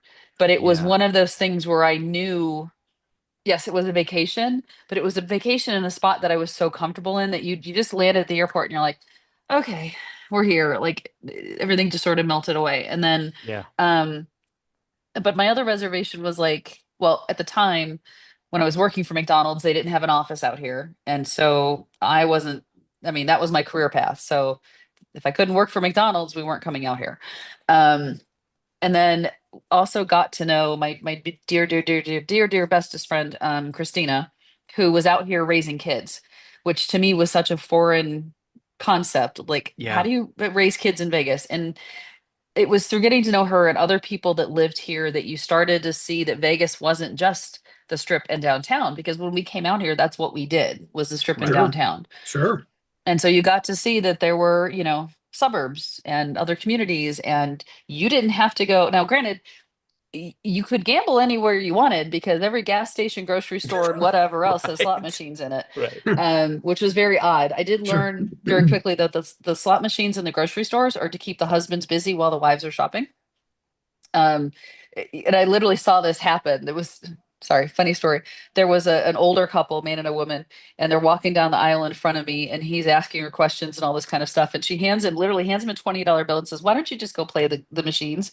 And he was like, "Okay," and turned around and walked away. Like, he was very happy with that. She was happy not to be bothered anymore, and realized that's kind of what it was. But once you kind of realize that this was a place that you could just live and have a normal Yeah. life, and you had the benefit of the strip and everything that it offers, whether it's entertainment, shows, dining, whatever, it is right there. You can go to when you want to. And I think that the clincher was, at the time, Mark and I was skiing, he was snowboarding, and we realized that you can go skiing an hour and a half from the strip. Um, and then come, go up, ski, do your stuff, come back down, and where you're in full ski gear up there, you're in a hoodie, down on the strip Sure. or downtown, and you could do Yeah. it all in a day. And that was, yeah, that was a kind of the sunk the deal for me. And then, we made the decision to move out here, and it worked out perfectly with my former employer that I was no Right. longer employed. And Great. we when I found out that was going to happen was on a Wednesday. We were out here on Sunday house hunting and had a contract on the house on Tuesday. And Wow. we're out here in It's less than a wild. month. Yeah. Speaking of, how is your phenomenal realtor? Is she still around? How's she doing? I haven't talked to her in a little while. She's got a very busy life. We keep missing each other and haven't connected. So yeah, she's, Lacey, Las Vegas gal, if anybody, knows her. But yeah, she was our fabulous realtor that helped us get this out here quickly. She knows a shit ton about the city of Las Vegas. So if anybody is considering moving out here, I know she's helped a couple of our friends do that too. So, but unfortunately, I haven't had a chance to really chat with her much lately. So, But she's still around, and she's still in the oh industry yeah, for folks who oh might be yeah, looking to buy a home in Las Vegas. Reach absolutely. out to Lacey. Nice. Very cool. Yep. All right, I think that's going to do it for news and okie dokie. Yay, Sinatra smashes. I think that's going to do it for news and prop bets. Let's check the river. Like the 5 communal cards you get in a game of Texas Hold'em, the river can have anything turn up, just like our river segment. And this week we've got listener feedback. In particular, karma donations. So, somebody that's not me, take it I got away. it. So the first one is actually from our dear friend Sir William Tross the Fourth. He sent in a karma donation for my summer trip this week: 5 nights of pool, food, friends, and hopefully a royal flush. And obviously he sent this in Sounds like that beforehand. turned out pretty well for But him. it did. I Right. don't know that he got the royal, but it sounds like he definitely got the gambling good stuff going on. I So don't think he's going to complain. I don't think he will either. Yeah. He did well. And then next up, we have another donation from Frank Hernandez. He says, I need some good karma for a quick little trip on the 27th to 29th of July. I'll be taking advantage of the comps Resorts World is giving out. Ooh, So I nice. hope, Frank, that worked out very well for you. Yeah. I will say, I'm sorry. I know there was another donation that just came in and I did not get it in the show notes, but if we do another one, I'll make sure to call it out. But, thank you guys, Frank and William. I hope everything, like I said, guaranteed to work 100% of the time.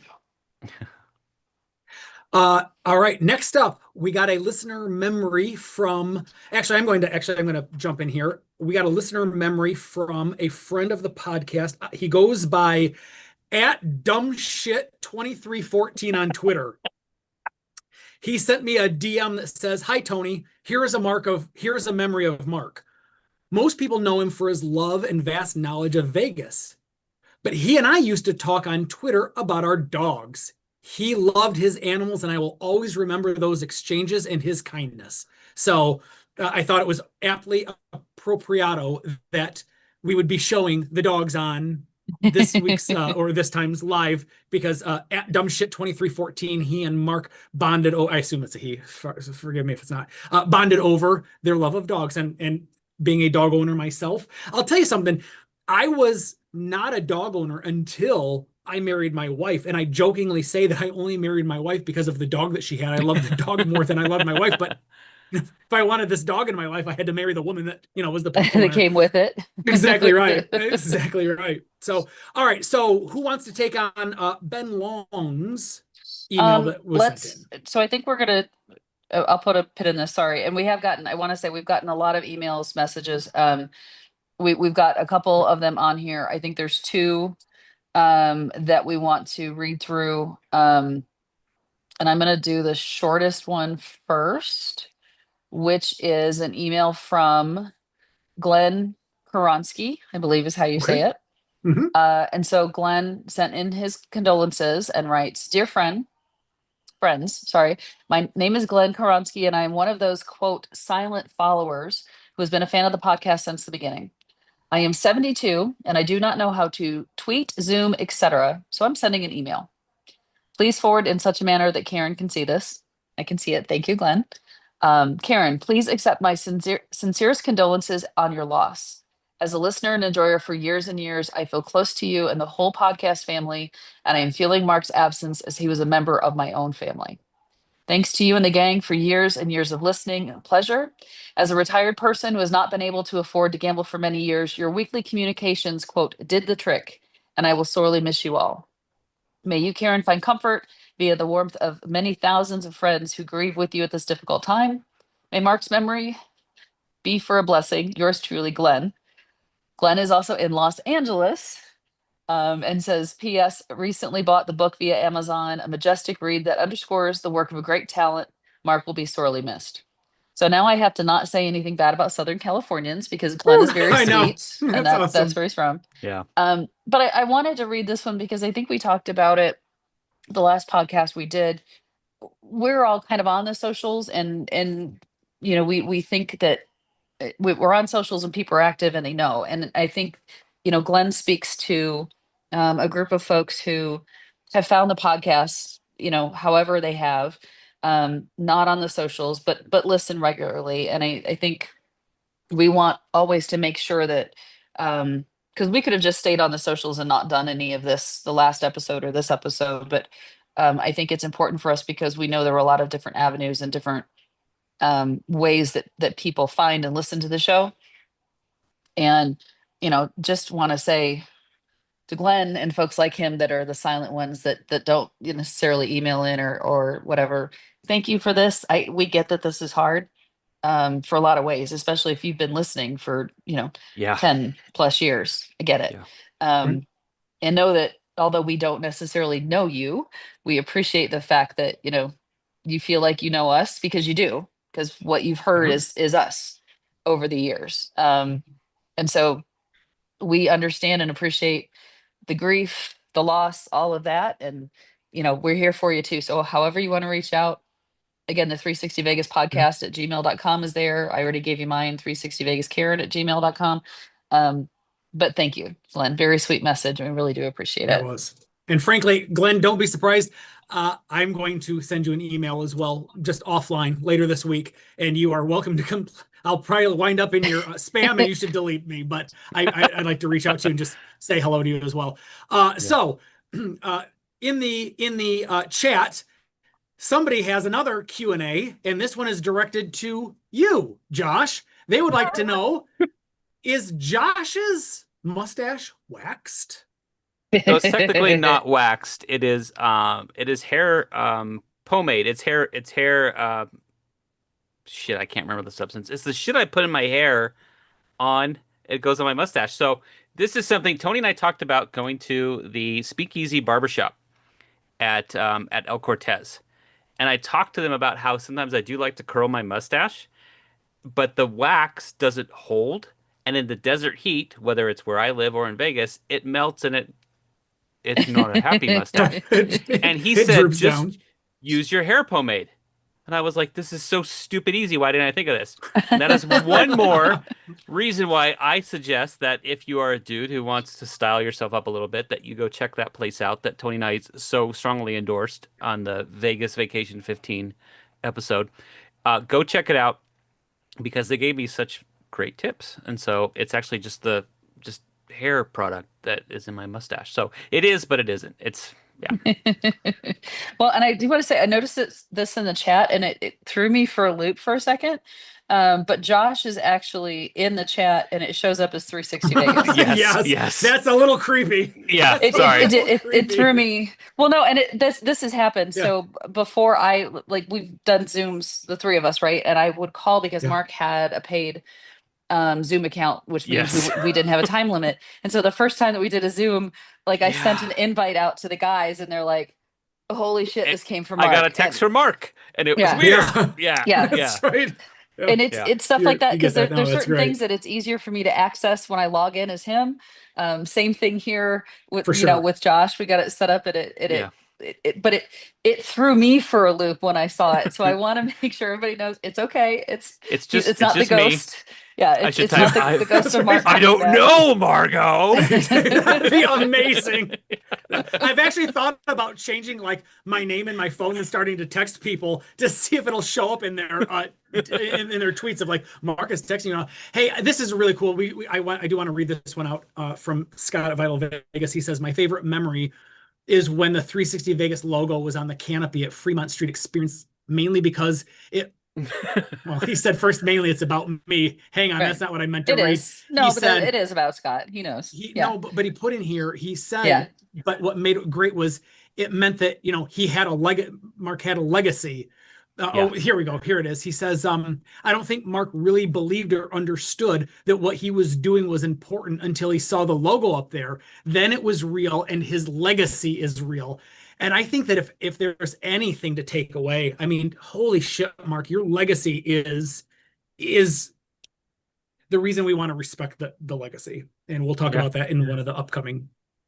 Okay.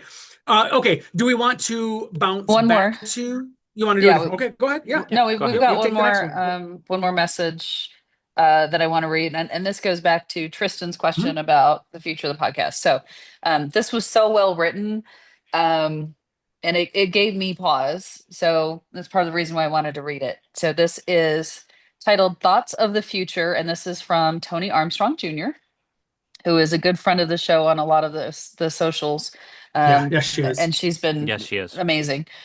So she writes, "Hi, Karen, Tony, and Josh.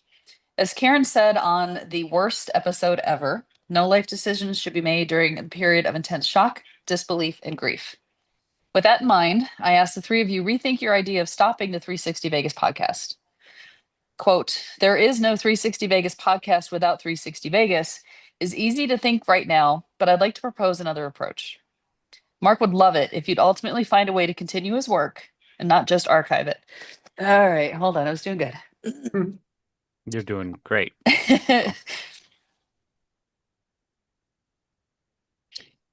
Actually, Josh, why don't you Yeah, I've got pick it it. up, please? Yep. Also, something I think you're understandably discounting right now is that listeners love, love, love, emphasis hers, the three of you. We listen for you three, not just Mark. Your going off the air gives us 4 losses to grieve, not just one. Do you need/deserve a hiatus right now? Yes, of course.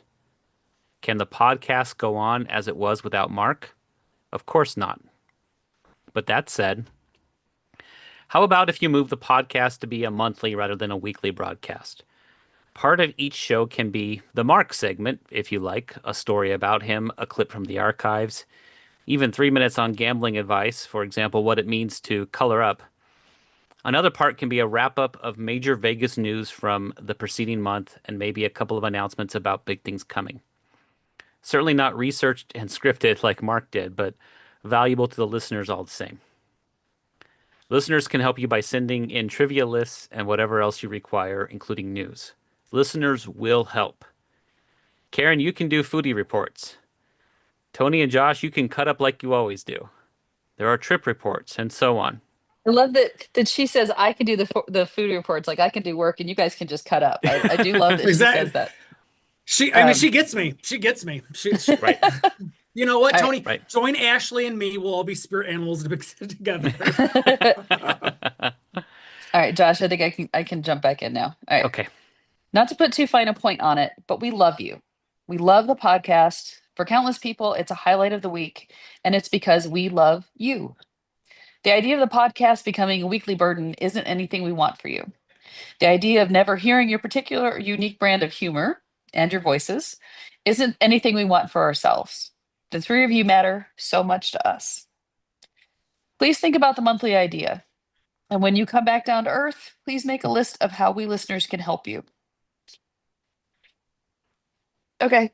And again, that's all I Meanwhile, could do. it's all right. She says, meanwhile, our hearts are with you and we'll do what we can to support you now and however you move ahead. Together we shall go far. Tony Armstrong Jr. Tony, that's thank you for that. First of all, that is an amazing email. Um, there's there's a lot there. And There is a lot done. Yeah. and first of all, I want to thank you for all the kind things you said about the three of us. 360 Vegas was very much Mark's baby. 360 Vegas was very much the three of us showing up to read and to talk shit and to drink and That's to right. crack That's jokes right. when we could. And Mark being like it was a vehicle and Mark was the driver and we just climbed in when he That's right. wanted us to. That's right. And he steered it. Um, so I appreciate anybody who says that they appreciated the three of us being along for the ride. Um, I'm gonna pass it. I have some other things I want to say about this, but first I kind of I want to pass it back to like Karen or Tony. Yeah. So part of the reason why I wanted to read this, and again, we've gotten so many emails and um, please understand we are reading them, we see them in the context of this. A, Tony, so well written, beautiful. And B, this kind of was the first message that gave me pause. So again, we talked about it in the last show, like doing 360 Vegas podcast without 360 Vegas it still doesn't make sense to me. Um, do I obviously love hanging out with these two and, laughing and bullshitting and Mark still being kind of the tie to that, right? Because Yeah. he's the one that put it all together. Yeah. And I know that the three of us are probably not going to talk 2 to 3 times a week like we have been. Um, I know eventually it's going to settle into a different pattern. Um, but I hope it doesn't. I personally hope it doesn't go away. So I understand, um, the wanting the banter and the camaraderie and all of that to continue because I think you guys know and hear how much we all generally care about each other and how much fun we do have together, and I think that's what comes across. So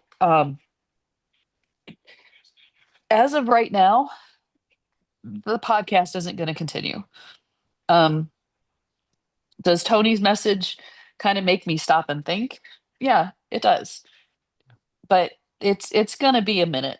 It's going to be a while. We got to get through, the different celebration of life events, and then you've got the holidays after that, and everything else. So I guess I don't want to say never, but right now it's still kind of unfathomable to me that we would Yeah. continue. Now I will put this out there. I don't know that I've told this to Josh or Tony. Um, if there's a way that Tony, with your cocktail videos, you want to continue and keep putting those out there, absolutely 100% support that because I think they're fun, they're educational. You have a good time doing them, no matter how much you might bitch about it, I or your do. wife might bitch about doing them. Um, so they're She's the one more than anything who was hoping maybe we're going to bring the cocktail videos to an end. But and Josh, you have a natural gift and talent for writing.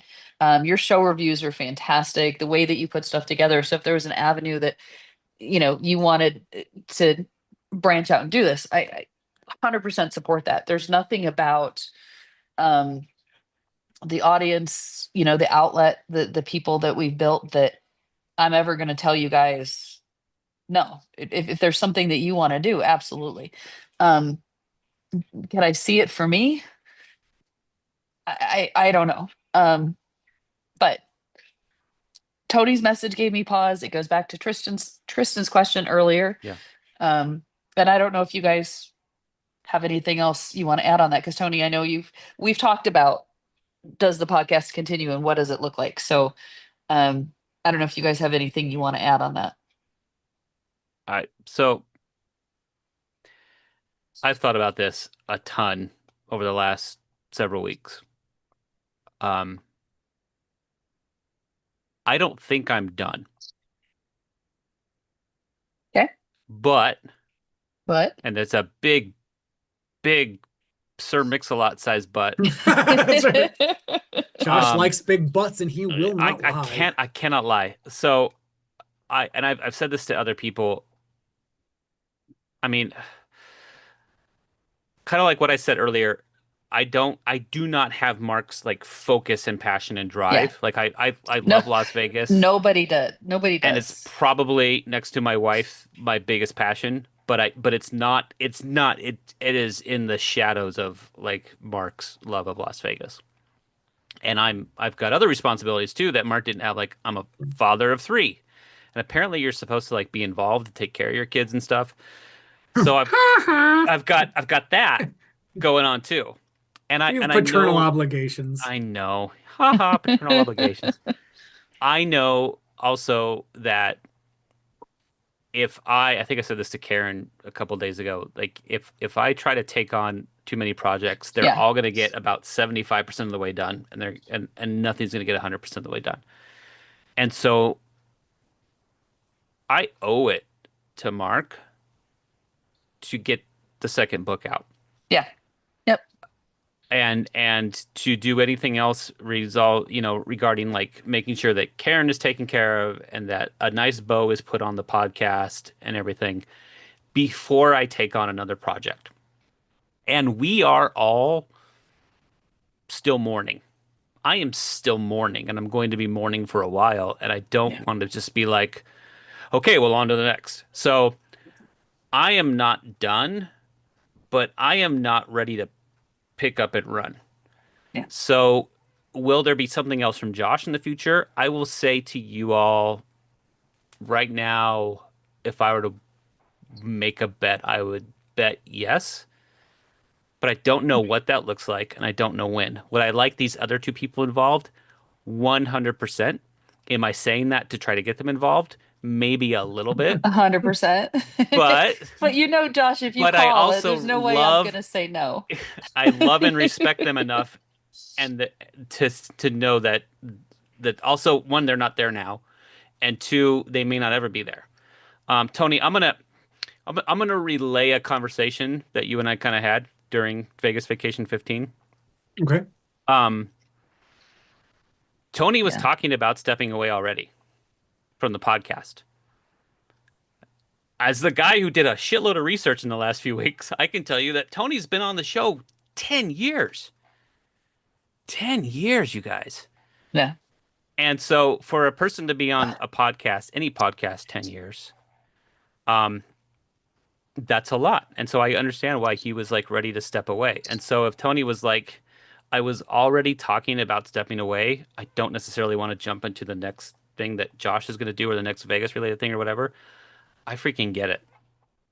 For Karen to feel like, hey, this was something my husband did, and I don't necessarily want to be on to the next thing, I freaking get it.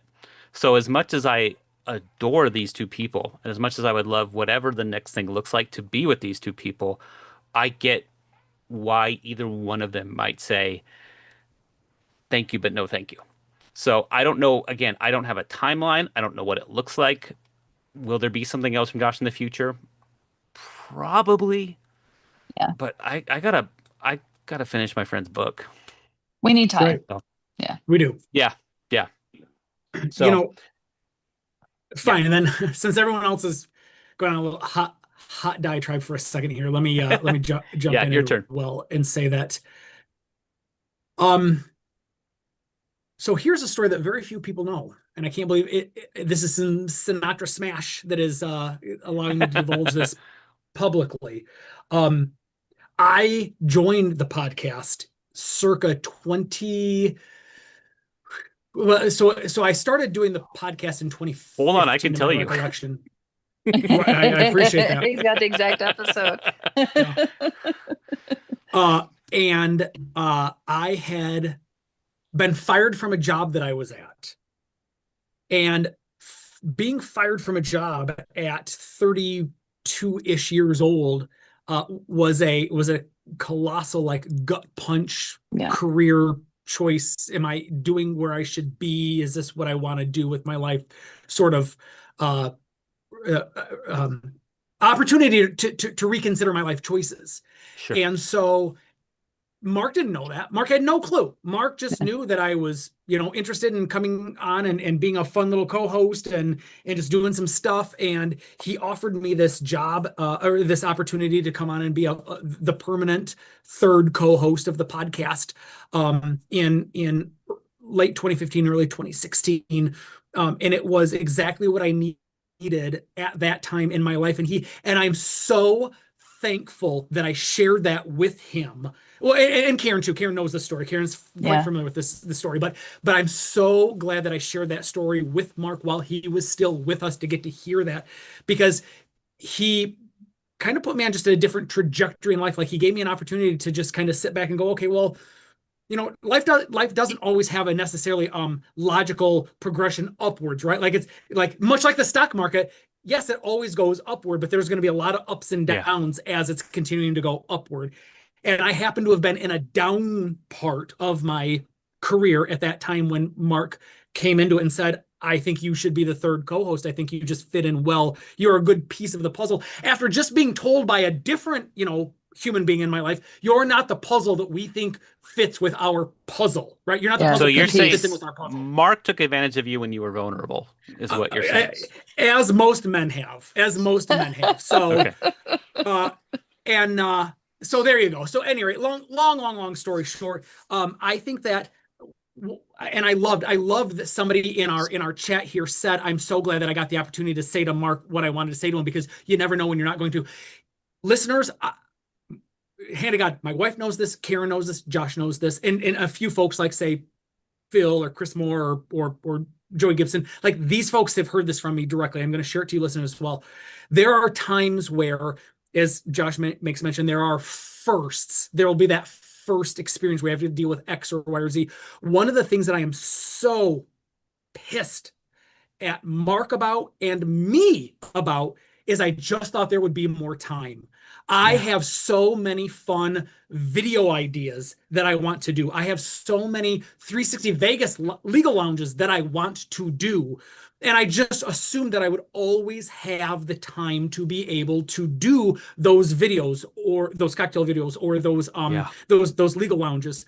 So to have Mark gone makes me angry, because I really wanted Mark of all people to get to see these cocktail videos or hear these legal lounges, because they were things that I knew would interest him. And it makes me so angry that I didn't do it earlier while he was still around to get to experience and hear those things. But as far as I'm concerned, the only way I can truly honor Mark's memory is to do that shit and to get that out there, because I know that's stuff that Mark would want to do. So although I don't necessarily have maybe the energy, let's say, to continue on with the podcast, I asked Karen, can we please keep Patreon going? Because I really have some stuff that would mean a lot to me to get to put out there. And Karen goes, hell's bells, yes. Yeah. Please put that stuff out there. And he froze again. So I will also say, along those lines, somebody asked in the chat, Mark. will Discord And keep frankly, going? I There he is. And Sorry, he's I back. I've froze. got ideas. Ah, damn it! I'm pouring out my heart, and the fucking internet's lagging. God damn it! You're getting Tony Raw, but you're getting Tony Frozen. Oh my God, I love this. This is great. That's so great. Okay, well, there you go. I'm done with that. Sorry if you missed it all, but I really poured out my heart, so I'm gonna drink my face off now. There we go. So, so I will say, so we've answered this in the last episode. People might have missed it. The Discord is intended to keep going. Discord is actually tied to Patreon. One of the many things I'm pissed at Mark about is that he just figured that out like a year and a half ago, and we could have had this like awesome Discord thing going before that, I think. And so Discord is like because usually you have to pay for like a Discord server, but as long as the Patreon's going, apparently the Discord keeps going. Yeah. So we intend to keep the Patreon going so that Tony can keep making cocktail videos, so that there is an archive of all his the stuff. vintage Vegas and all that stuff. Yeah. So as long as that keeps going, and as long as a significant enough population of people continue to contribute to Patreon, which we will drop to just $1 a month, because we know that there won't be really a lot of new stuff, Right. then the Discord should stay there as well. So if you want your Josh Snark, and if you want Tony Cocktail videos, and if you want to DM Karen, stuff like that, all of that should keep Karen going. lurking in So, there and yep, still not, yeah. Which again, yep. I haven't been responding, chatting much on social media. It's just not You're not it's there. not It's where I'm okay. at right now.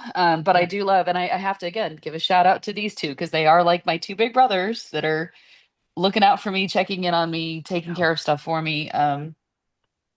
You guys know I love you. I know you Sorry. do. And we love you. And That's we okay. love We love you. you so much. All right. So, Okay. Enough with the sadness. Let's do something yeah, fun. yeah. Do we have a Please. fun thing here? Yes. Where do we go next? Where do we go next? You guys have Should the we same go into notes in front of you that trivia? I've got. What do you want? Okay. Yes. Yes. Do you want to do Let's that? do some So trivia. here's what Let's do thing. some You trivia. guys can go into trivia. I have had too many cocktails and I need to Me go use the little too. girls' room. Okay. So yes, let's all go to the party. Let's Okay, all go All to everybody right, put let's us the do on that. mute. Yeah, because we're We yes. will like be an right hour back. 50 in, and yeah, Don't leave us. yeah. Don't go anywhere. I will chat with you all. I'm doing okay bladder wise, so I'll chat with people while we're doing that. And Final Vegas has one of the funniest comments in the chat. I'm pissed at Mark and Tony because now I have to tell my dad I love him. Gross. Which, yeah, yeah.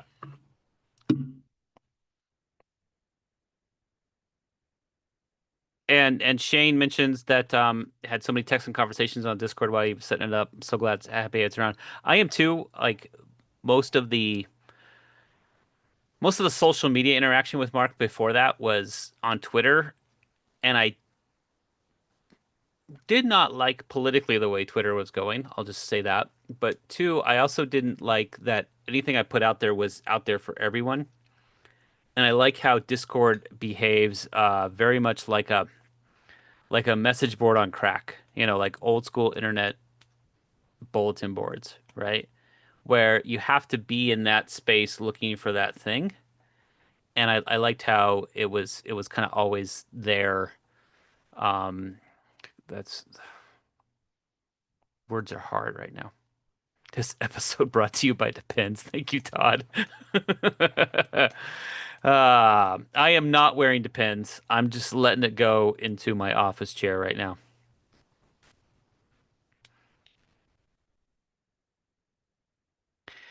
Um, Adventures of Anorak says, Josh, I love your Sans Neon sign. I believe that's Karina. And thank you. That was a gift from my wife who tried to make it match the formatting of the original Sans sign as much as possible. I know it doesn't, but she tried, and she gets huge mad props for trying. So And can I just say I made it back from the bathroom before Tony did. he What does may that have a say? bigger bladder than you. I don't know. We managed it at the same time. So sorry, we're going through.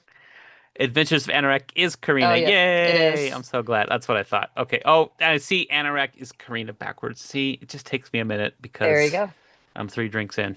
And I had brunch with her last weekend, which was great because she happened to be out here. They're not fully, so they're gonna They're snowbird out almost like here. snowbird. Yeah, I'd say they're like Yes, snowbirds. They're yeah, very young snowbirds, but yeah, they were yeah, out here. Yeah, she was. Well, they were out here, but she and I got together for brunch last weekend, and it was just awesome to see her and hang out with her. So yeah.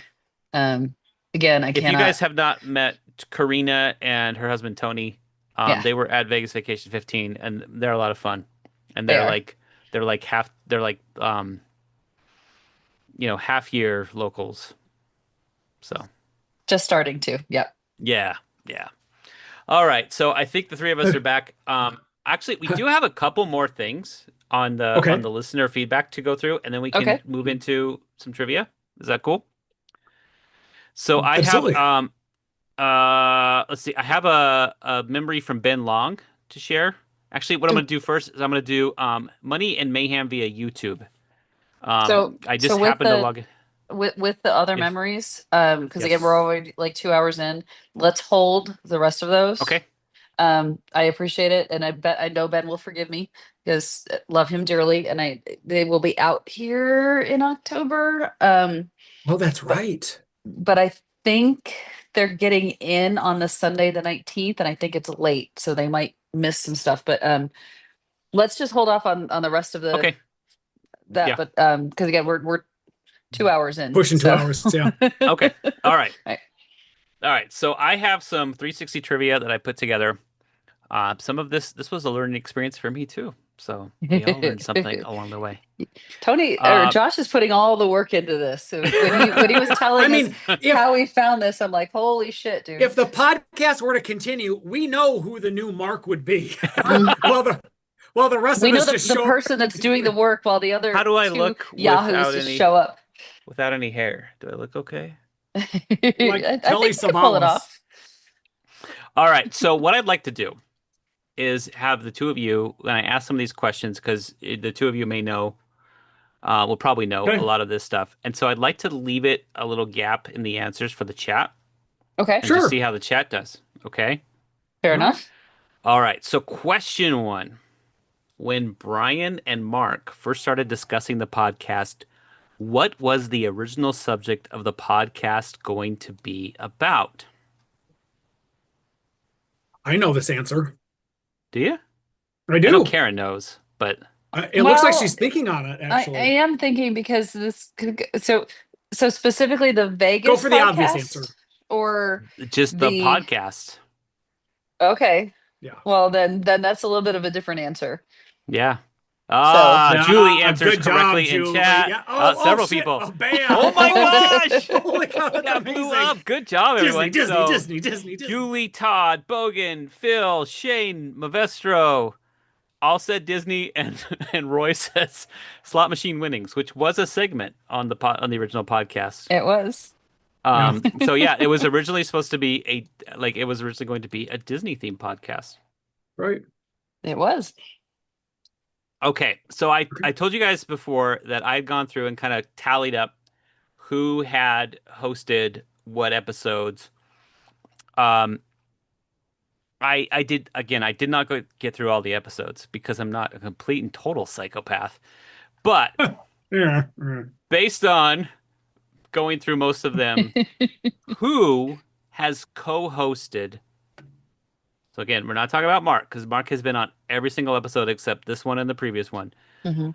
Who has co-hosted the most podcast episodes? We're giving a pause, right? Yeah. We're exactly. giving We're a gonna pause for the Okay. chat. Who Okay. has Well, co-hosted the and I most feel podcasts? like there's, and I never could really tell whether when the three of us are talking, do the listeners hear literally as the three of us are talking, or does it show up on the here as I'm It's pointing at my I want to say other it's screen? probably a 30-second delay between what they're hearing and what we're saying. So I've got It a lot looks of like people there's saying it looks like Tony. there's an even it looks like to me like there might be an even split Split. between Yeah. Yeah, yeah. an Between even Tony split. and I. The answer is Karen, Yep. and Karen's ahead by roughly 40 or more episodes. Yeah. There were a lot of times where even with the other prior co-hosts where or there were one-off trip reports or there were other things Yeah. that went on that I would have been on a few more times, Tony, before you showed up. And I know there have been episodes where I haven't been on and you have been with Josh Yeah. or whoever else. But there were far more where at least where I subbed in for Tony rather than Yeah. for Karen, and then long before Tony came in, Karen would come in, and there were several times before that where it was just Mark and Karen. Yeah. Oh, So- and he was That's right. mad about it most of the time because it was supposed. This originally was no, he Because was. no one wanted to play with him. No, this was supposed to be his guy time, right? Because Yeah. again, he and Brian Okay. started this, and they started it because they wanted to make sure they stayed connected because Brian had moved out of state, and they knew they needed a reason to make sure they were connected and talking, and so that's why it went from from Brian to Matt to Alistair to Scott until Yeah. finally then I get on the thing and then Tony comes on and now I then it get on the it found a thing. rhythm. I'm just saying. The thing. Yeah, no, I Did find a rhythm. I didn't know what the number was going to be, but I figured it was going to be me. So yeah, it's you. I again, I did not give a total tally, but But I was by way at ahead least enough 40. that you Yes. could go, Yes. yeah, no, she's got this. That's So, what episode did Karen first appear on? oh Anybody got geez. any idea? Oh, I have a thought. So I let's let the group start to chime in. And I'll start the conversation. I will say just to throw a number out there, I'll say Mhm. should I say episode number? Yeah, just Yeah, like I don't okay. expect you to know the name. Exactly. So let's just say it was or the date, right? Like Yeah. I would imagine it's probably somewhere around, let's say, episode number. Well, Sir William Truss the Fourth says for Todd Gaddis, you took the low-hanging fruit with 69. Of course, that's supposed to be Scott's answer. Shane, at least Shane came with Yeah. 160. no. I'm going to say probably somewhere around episode number 75, which would put it somewhere around like a year and a half into the actual podcast. That So 75 is my So can I answer. ask a question? Was it a regular show or was it was a it regular a show. Oh, it was a It was a regular show. regular show. Okay. Then I So have no idea. if we are playing Price is Right rules, you all lose. It is her first appearance on mic, episode 11, Oh Cologne my. Wake. Wow. August, oh my gosh, you guys, almost 14 years ago, exactly. August 30th, 2011, Cologne Wake was the first Karen appearance on Oh mic. wow. Oh So wow. episode You know, 11. that shouldn't surprise me. Let me tell you why. I've got a fun little and Karen, I know I don't need your approval, but I'm going to ask for your approval anyway. I got a fun post that I'm going to put out for Patreon subscribers. Do you remember when you and Mark were the very first like guest interviewees of the Vice Lounge Online? Oh, Yeah, Do you do want I to talk about that? remember? Do you Yes, want to talk about that that's for a the minute? first that is the first time I met you. Yes, yes, Um, it was. okay. Side story. So I think everybody knows Tony used to be on another wonderful podcast called Vice Lounge Online. And it was him and his best buddy Jason Gillikin. And from what I understand, it was very similar to the 360 Vegas podcast where Gillikin did all the work and Tony showed up and just gave his 2 cents. Yay! But they would record um, like 4 episodes, like yeah. back to back to Mhm. back to back, and Yes. it's a fun podcast, especially if you're It into really either is. cigars, cocktails, or liquor and gambling. So every again advice lounge, right? So every episode had those 3 pieces to it. So I believe you launched Vice Lounge shortly before Mark started 360 Vegas. And you Yep. and Gilligan were happened to be at Harrah's Joliet, which we were living in Chicago at the time. And you reached out and were like, hey, listeners would love to meet up, do all that. And we're like, okay, cool. So um went down to Harrah's Joliet and had dinner with you guys. And again, had a great time. Yeah, we did. I will say it was kind of funny because Gilligan, again, being the driving force behind the podcast, was like quizzing Mark on, all right, how are you getting your reach and where is that? Because I do think Mark at that point had more listeners than you guys did, and you guys had started beforehand. So I think Gilligan was trying to figure out, okay, how is this Right. working and what's going on? Whereas Tony was fanboying the whole time. He was just like, so how do you do it? And this is fun and all of this kind of stuff. But we had a great time. It was a fantastic dinner. So we're wrapping up dinner, and this could have ended so badly. They say to us, "Well, we brought our podcasting equipment. Do you want to come up to our room and record an episode with us?" Oh my To gosh. which Mark and I went, "Sure, no problem." What could possibly go What could wrong? possibly go wrong I've with never this? seen one episode of Law and Order where people get slaughtered in a hotel room. But we went up, and then I remember Oh, jeez.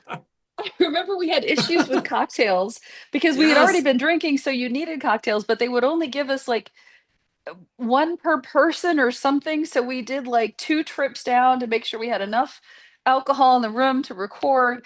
And I remember in the room there was this is so stupid that I remember this. Again, Harris Joliet hadn't been updated in a while. I remember in the room there was this very odd stain on the carpeting in like the middle of the room that we're just like, Yeah, just don't ask where that came from and move on. But yeah, no, so we came up and we record. I don't even remember what we recorded or talked about, but yeah, that was the very first time that I met Tony, very first time that I met Jason, and yeah, I it gotta jump was in here. Mavestro has said if there was no tarp on the floor of the hotel room, you're good. Ob- Obviously, we meant no harm. well, maybe I figured between Mark and I we could Oh, we could take you too. Like if we had to, Yeah, we would have been yeah. able to get It's out two the exactly. against door. two. It's fine. That's right. That's right. The best part, listen, you don't have to outrun the bear. You just got to run faster than your buddy who's being If chased you by the felt bear. you could run faster than Mark, it was That's fine. right. You're super safe. Well, here's the best part. I found that. I'm going to upload that as a Oh, podcast to Patreon. Oh, So for yay. folks who want to listen to Tony fanboying out, getting to meet Martin Karen for the very first time, Well, it had nothing to it do will with be. me. It was a totally had to do with Mark. You couldn't have given two shits who I was. You were Well, and that's part. totally But that's why I picked a number like 75 versus say 11 because with 11 that would have put you more front and center for the podcast. And in my head, when I was yeah. picking 75, I didn't think I would have known that Karen Nope. even existed other than Karen was the wife of Mark, much like Jen is the wife of Tony. And so Yeah. you won't know them. They don't want to be front and center. But that's cool. That's a fun memory. That's a fun memory. so I will also say like if you decide to go back and listen to back episodes of the Vice Lounge online, the best way to listen is about every third or fourth episode because, as Karen said, they would record three or four at a time, Ouch. and they would Ouch. be drinking while they did it. And I remember listening. I'm Ouch. listening in the car and I'm going from one to the other because I'm trying to listen to some back ones. And Jason would be like, "Hello, this is Jason Gilligan," and then Tony would come in and go, "It's T-Bone." That's true. Because That's he's true. It was now a like an precursor. hour into It drinking. was a Yeah. precursor to him being on our show because That's right. when we show up to record at 5:30 our time, it's 8:30 Tony's time, That's and right. he's already dinner He's and gone to dinner and and drinks with his everything. wife. Yeah, he's deep into Friday, and we're all getting That's right. started on Friday. Yeah. You're just starting your weekend, and I'm always 3 hours Oh, into it. So Yes, you yes. are. that was Yes. well. And Karen, so here's another fun memory. Do you remember the episode where you guys had to cut me off and it literally hang up on me as a part of the podcast because at the time, so the headphones that I've got now, the sound comes through Right. whether the on so all right, let me make this a little cleaner. I have what I'm wearing right now and have worn for years are Bose noise canceling headphones. Mhm. Now, what's nice about these headphones is if they're not turned on, I can still hear them, but I can get external noises coming through. When I Right. turn the Bose headphones on, it'll do its best part for the noise canceling portion. Right. Prior to these headphones, I used to own a different pair of headphones where if you didn't turn them on, they literally would not transmit sound from the computer into the headphones. So there was a time when we all took a break like we did just, 15 minutes ago while Right. recording this to go refill our drinks, use the restrooms. And I came back and I had turned off my headphones and didn't turn them back on. So I could hear you guys. Sorry, you guys could hear me, but I could not hear you. So I thought I was the first one back. So I just start singing. I'm just randomly saying stuff. But Mavestro got. unbeknownst He was to me, like, "Was this when drug singing Tony got cut off?" Yes, it was Mavestro. Yes, it was. Because I I thought remember you guys it were now still that off you're making saying me it. cocktails. And you guys are like, Tony, stop. And I'm like, let's all go to the movies. And you guys, Tony, stop. I will cut you off. And the next thing I know, my computer just goes black. The whole thing shuts down. And I go to my wife and I'm like, my friends don't want me anymore. Why do they hate me? They hung up on me. And I had no clue that you could hear me, but I couldn't hear you. It was that was one of my best, So the most question is, fun. did Mark leave that in the show? Because I think at that point in time he was still editing a lot Oh of shit yeah, out. But that one he left he did. He in. was like, Tony, I will cut. Tony, I will. What are you doing, Tony? I'm gonna cut you off. Now I And he gotta did. find He this hung the episode. fuck up on me. He Holy hung shit. up on me. And you guys just finished the rest of the podcast without me. And I had no clue what had happened. Like I thought I was done. Like this is how Tony gets cut from the podcast. You're It was fired. amazing. It was amazing. Do you have a Oh my gosh. ballpark of when this happened? Because I know Josh is going to try to go dig it out. Oh, I've Do you gotta have go a find it now. ballpark of when? Forget my That was great. job because But I've got to it's go so looking funny. for this. I'm looking in the chats right now, and you all are assholes. Just to let everybody know, you're all are assholes. Because like, really, singing Tony, hard to imagine. Shane, I'm looking at you right now. But yes, they do. They do remember this. They do remember that podcast. Oh, that was a good time. That was a All good right. time. So this is a good segue to my next question. Yes.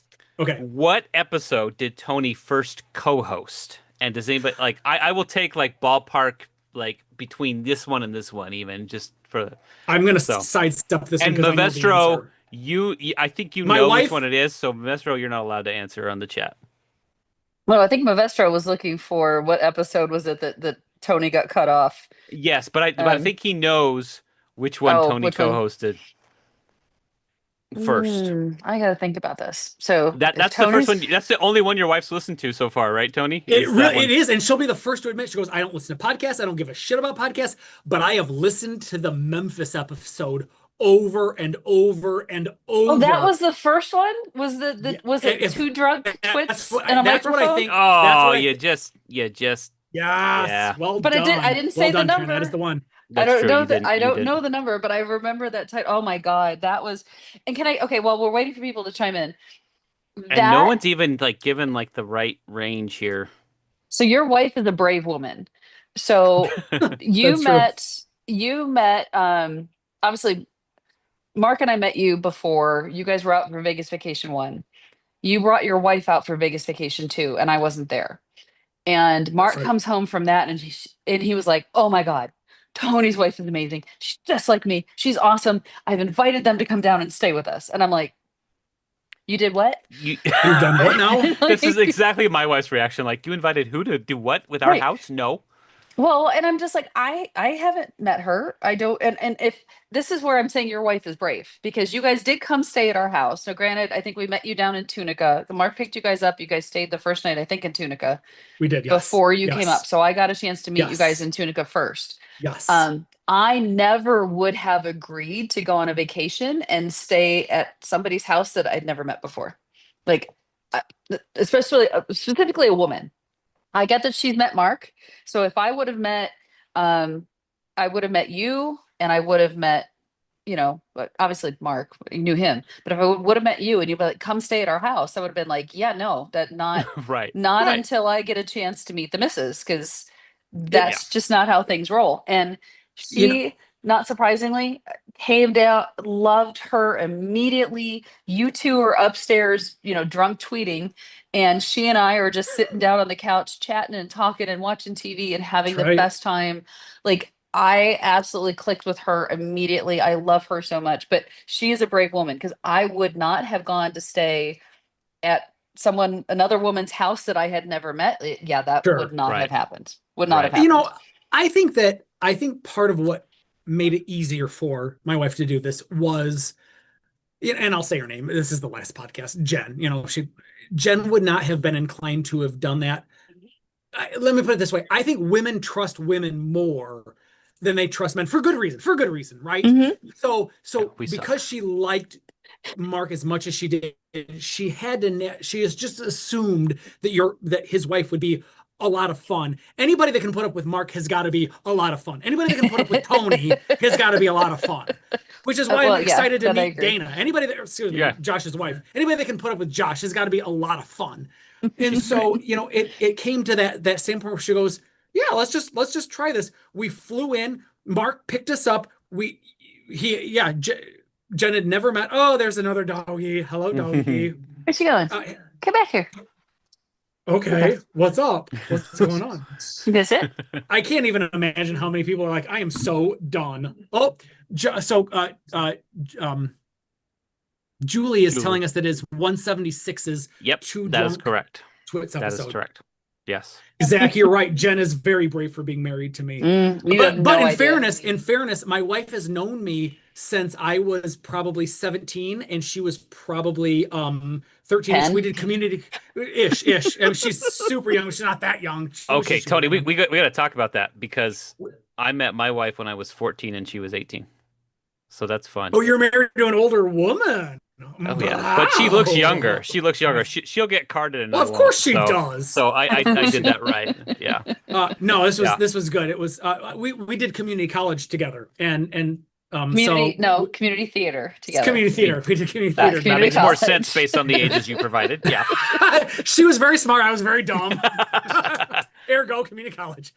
But no. We did theater. We did theater together. And I was actually friends with her brother.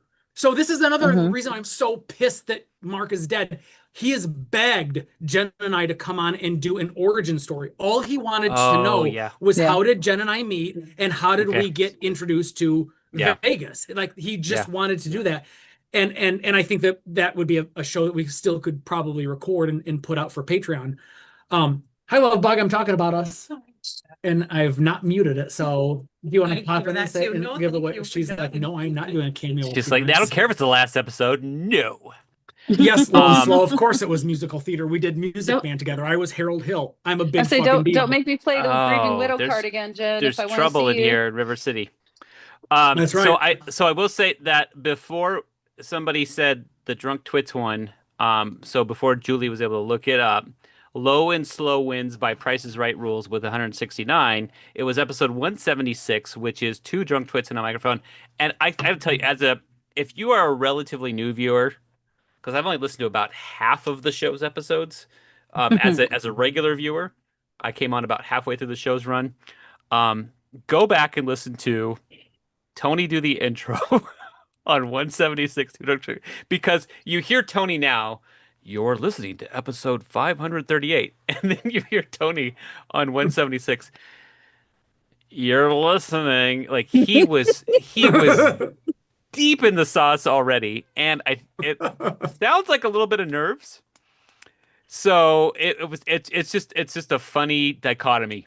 I'll say that the dichotomy between Tony's first run, probably between just the fact that it wasn't refined, and then the fact that you were probably drinking a lot.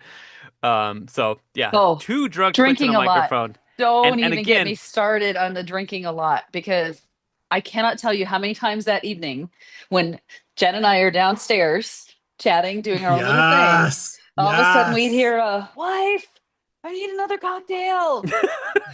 Like hollered down from up above. Like and we would just Jen and I would just look at each other and be like, all right, whatever. And That never mind. sounds like your man. He needs. Yeah, that one's one's your turn. yours. This one's mine. And yeah, and then Tony also dumped an entire cocktail on the futon, On if your I remember correctly. futon. Jeez. And I mean, like Jen had just refilled my drink. It was a good full cocktail.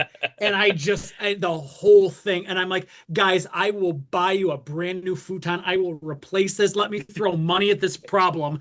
And Mark goes, do you know how fucking old that futon is? I have no shits to give about that futon. If you're going to spill it, that's where you spill it, Oh sir. man.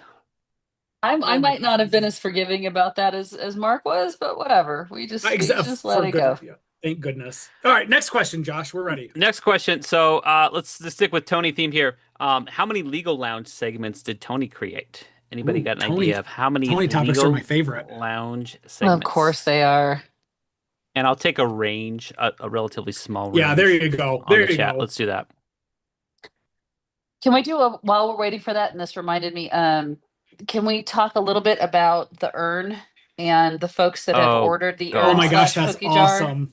That's Yeah, awesome. Yes, we should so- talk about this. Something has happened with the urn. And if Yeah. you look at the picture on Zazzle. the site on Zazzle, it's got the little words in an arc that says Anything else we can slap a logo on. Yep. And it's not coming that way. It's not arriving with those words on there. It is, and I don't know agreed. why. And I don't think anyone knows why, honestly. No. I don't think No, Zazzle it's knows bullshit why. is what it is. Yeah. And so if you raise a stink with Zazzle, they'll usually they will refund it to you so far. Some people have taken their refund and applied it and bought a new one. We have not seen if the new ones are coming with the words. I don't think they will because Are you going to do something about that? Because you put something in Discord, Josh, about changing all I the did was red to like, a white. so I don't know what their criteria is, and I don't have access to the Okay. Zazzle system. Okay. I Okay. was just thinking from a design perspective, it might make more sense to have like a white banner behind the words. And did you reach out Um, to Christina? Because she's the one that has the all I did access was to. ping her on Discord. I have not said, hey, I probably should just text her and be Yeah, like, just text her. Christina, No. what the hell? No. So So, blame Christina at I Muffin mean, she's the Mustard. one who put the design on there. I love her to death, but I don't know. We honestly But it don't know what looks, happened. but it's not her But fault. I mean, if if you you look at want it, a if you free look at earn, it, there you go. yes. If you Yeah. want a Yes, free that's true. earn, go to Zazzle because I've apparently got two, so I'm gonna sell that bullshit at the Celebration of Life. No, and I listen. also I got to give a quick shout out here to Adam Bauer on like the Bauer Power Hour and Travel Fanboy. So he had posted yesterday. He was so embarrassed. He posted yesterday on Twitter a picture of the urn, and he was like, "This arrived empty. Who do I ask about this?" That's And what amazing. he meant was it didn't have cookies in it. And I'm so glad you two immediately laughed That's great. Oh because my he God, then that's so deleted great. it and he messaged me and he was like, all I meant was it didn't have cookies in it. And so many people messaged me and went, what the hell? Oh And my I gosh, said to that's so him, funny. I said, one, I thought it was fucking That hilarious. is Two, Yes, it hilarious. is. Mark would have thought it was fucking That was hilarious. yes. So you're fine by us. No, all So good. anyway, You should have like left it up. That's I hilarious. know. I thought it was so Well funny. Like done, Adam. this Well urn done. arrived empty. What do I do? And what does So, it say about us though that our first Oh, that reaction we to that all was to love it. well, laugh? we all Like it laughed. just that's us. Who's like if I were him, I would have bit back at the people who went, "What the hell?" and said, do you know who we're talking about here?" Like Right. Do you not listen to the show? Do you not understand what this? Yeah, no, totally makes sense. And 100%. I feel bad, 100%. like people that are getting these without the anything else we can slap a logo on, because that's kind of Yeah, the funniest that's the part of the whole whole thing. joke. It That's is. yeah. It Yeah. is. I didn't And honestly, when we put it up there, I did not think anybody was actually going to order I this didn't thing. either. I thought it was a I joke had no. post. I'm And this floored. Yeah. Floored. Yeah. I, Yeah, like this thing that I said to you on this, like trying to just like well, you said have it. some No, you said it to levity. Tony. Oh Like wait, you wait, guys but were that's what I mean. texting I it back said it and to forth. Tony Yeah. just to have some levity in a dark Yeah. moment, and And we it's can't. blown up. And I'm Right. trying not to laugh in the funeral home, and now everyone wants an urn. And This is so funny. I This is yeah, just, awesome. So I I would say, just Tony, I if just sent a you said text you message bought to. two, all right, maybe I because I I did haven't buy. ordered one. I might order one just to see what comes Yeah. across. At this Yeah. oh point, my oh my gosh, God. Yeah. Just Oh, so I just texted with Adam you, just and now. you I'm like, know, go ahead, go go ahead. ahead. No, I you go was, ahead, Tony. I said you're amazing. So I didn't know about the empty urn and who do I talk to about this? Because by the time because he tagged me in it, but yeah. and by the time I By the actually got time the you saw opportunity it, to he pull was up, already He he deleted it. deleted deleted it. it. Yeah, Yeah. yeah. So the answer, by the way, Oh, the answer is anyway. 12. The 12 legal lounge segments. We went a long way over from that. It's We 12 did. legal lounge segments. So there were some people who were pretty close to that number. Um, let me ask here, how many vintage Vegas segments did Mark create? And I'll take a slight range here.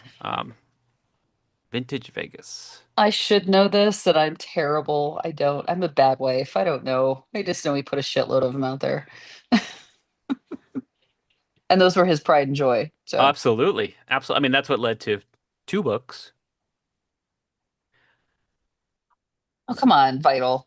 I have no idea. I know. Don't say Adam's an asshole here. Come on. That was funny. Let it go. Let it go. What? No. No, I think he's misunderstanding then. Oh, he goes, got it. Oh, Thanks. Shane's Yeah, no, close. Scott's got it. What is Shane? Shane's at 45. Shane's at 45. All right. What's the right answer? So I have somewhere between, because I don't have a definitive number, somewhere between 45 and 48. Hmm. Okay. Yeah. Okay. Which doesn't How surprise are me you? because there's some How stuff are you? that kind of balances between a vintage. You might have not have called it a vintage, but it might have come across Yeah. like be Yeah. more vintage. Yeah. You can see that. So Tony, anticipating your question, what I'm doing is I'm going on to Patreon and I'm looking up Okay. because he categorized all the different things. So like Oh, how I got many it. of those are I there? So see. that's how I Okay. was doing it. Okay. Yeah. All right. Yeah, but there might have been some things that were released before he set up Patreon that he was just kind of pushing out there because I know for a while just all content was available to people. And so there might have been some things that were released to everyone Sure. that aren't included in that. So all right, should we keep going? I got a few more here. Yep. Let's go. Yeah, please. All right. This is kind of an easy one. We'll leave this for the chat. What movie does the show take all of its music from? Oh, now that's interesting because I wouldn't have said all of the music. I would have thought it was divided amongst two out of three movies, but it One really is movie. only just one. One movie. One Okay. One movie. movie. That's fascinating. Yeah. While we're letting the chat catch up to answer the then obvious question, Adam Yeah. Bauer does wish his love to everybody and said he's sorry that he couldn't join in the chats today, but he's out there. And by the way, so a lot of folks are saying, listen, not that I want to throw 360 under the bus, and now that you guys are gone, I'm going to move on to the next newest and prettiest sorority girl, but what should I listen to now? And for folks that don't know, our buddy Jack Turbulence 2, Adam and his buddy James, they're doing a new podcast too. There's a lot of wonderful content out there Yeah. of podcasts that you need to get your fix. There are folks out there that will help you get your fix, and they all bring something fun, Right. and different to the show. And so that's part of the reason too why I kind of sort of am okay with letting 360 Vegas as a podcast come to a close, because I'm of the opinion that Mark really caught lightning in a bottle, right? He Yeah. had that passion for the history. He's got a wife who, I mean, let's be honest, Mark is the closest thing to a Fred Flintstone in real life, because he's got this wife, Wilma Flintstone, who's like, you know what? If moving to Vegas is what makes you happy, I'll do it. Like, you were a good wife to move to Vegas with Mark to. And he froze again. Yeah. I wonder where he was going Wait with for that, it. Wilma. Wait for it. Wait for it. If this Come will back make to you happy, us. I want you to be happy. Right now, here we go. There I am. I even said you guys are frozen. I bet you nothing that I say right now even fucking matters. No, but I heard it. That's We so heard That was it. good. We heard it. We got the gist. It was We good. did. Yeah. We heard so it. great. It was good. No, but But it yeah, wasn't. there's And I will say this. This was not just me being happy for Mark. Like, he finally got me to the point where, like, okay, I want to go to Vegas too. And so again, when people have asked me, like, am I staying? Yes, I'm staying. Like, this is home. This is where I want to be. This Yeah. is, and he again wore me down, but he got me there. So it wasn't just in support of, because if I was just doing it in support of him, we would have moved like 15 years ago. That didn't happen. So, Yeah, it had to be good for you too. Yeah. Yeah. Disney presents Frozen 4 starring Tony. That's a Fuck you. really good guess. So a Fuck lot you, of people came in the Movestro. chat first and said Ocean's 11, which is not correct. And then the right answer started to come through. All of the music comes from Ocean's 13. Which I think, Tony, you Mhm. weren't on this episode, It's but 13. Josh, didn't we, when we were doing the Ocean's 13 trivia, that was one of my questions, is how many Yes. songs from How many Ocean's songs? Yes. 13 soundtrack are actually used in the podcast? And Yeah. I don't know that I still have, I think that 8 or 9, I think, is what you guys I think I came up decided with had 9, been and used. I Yeah. ran through the various titles, and Mark Yeah. said yes, no, yes, no, yes, yes, yes, yes, yes. And I think I had them all right. So yeah, I think it was So 9. the next question is, what is the name of the music track that the show's intro music is from? Well, it goes, didn't. Oh, no, that's not it at all. Wait, say that question one more time. So the on if you were to have the Ocean's 13 soundtrack, and people are like opening up their Spotify right now, probably. If you were to have the Ocean's 13 soundtrack, what is the name of the track that the show's title music, the intro music for the show, comes from?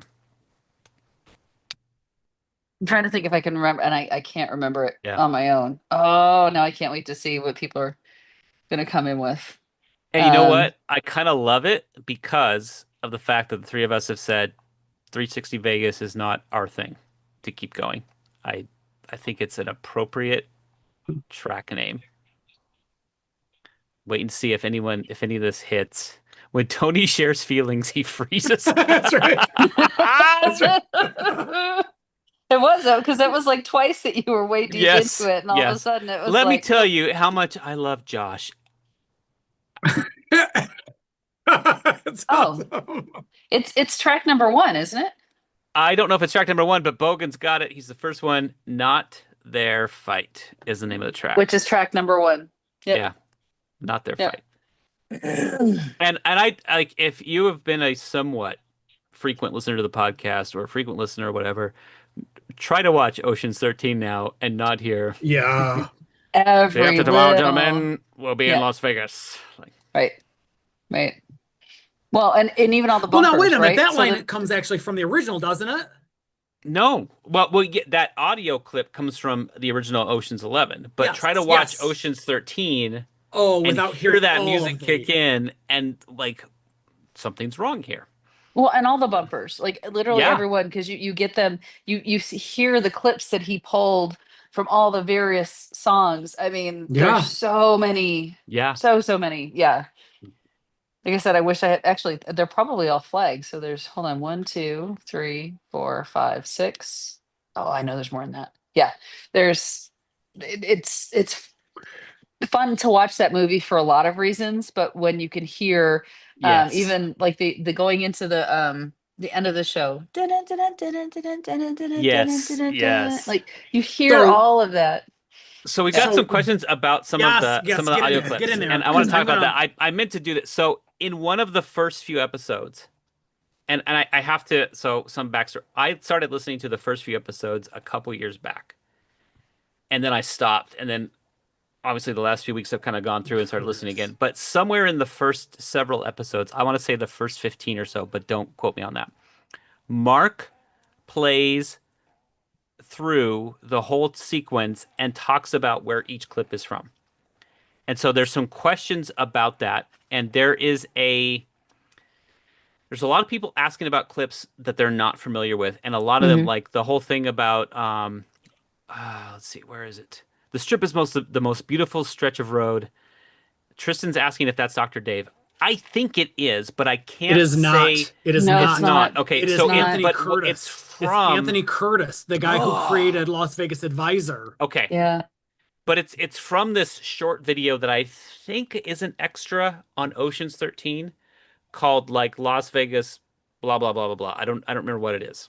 It's like I mean remember like DVDs and Blu-rays and stuff having bonus features. I Bonus believe features. it's a bonus feature on Ocean's 13 and It there could are audio be. clips. Um the one that's like Las Vegas functions on a 24-hour a day schedule. That and there's several others that he pulled from a bonus feature that's Yeah. like a little mini documentary for the audio on that. And so that's where you'll get a lot of it from. If you are really feeling bored, go on to Podbean because on Podbean you can access almost every single episode. There's a couple that have errors. And somewhere in the first several episodes you will find where Mark goes through and explains where he got all of those from. Nice. Yeah, And he you'll be able does. to grab and figure out where those are. There was one that I could not figure out where it came from for the longest time until I finally saw the movie. It was so Tony, when you and I and Mark did the Vegas movies draft, I did some homework before that, and it's kicking ass in Vegas.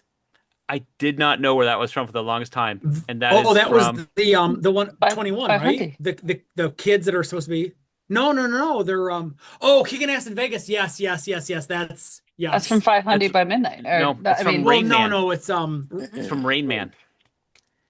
It's actually Tom Cruise No. saying that. it Yes, is. it's Tom Cruise talking to Dustin Hoffman in Okay. Rain Man and like the whatever brothers kicking ass in Vegas. Yeah. No, I think that's coming from It is not from Swingers. it's I not know what from you're thinking. Swingers. You're Nope. positive? Nope. All Yeah. right. All right. All Yeah. right. All right. Yeah. Very good. He's gonna go back and fact He's check you. like, okay, whatever, No, dude. You're wrong. no, I can't fight you, but I am loving the chat right now. Everybody's got Yes. thoughts and they're all contributing.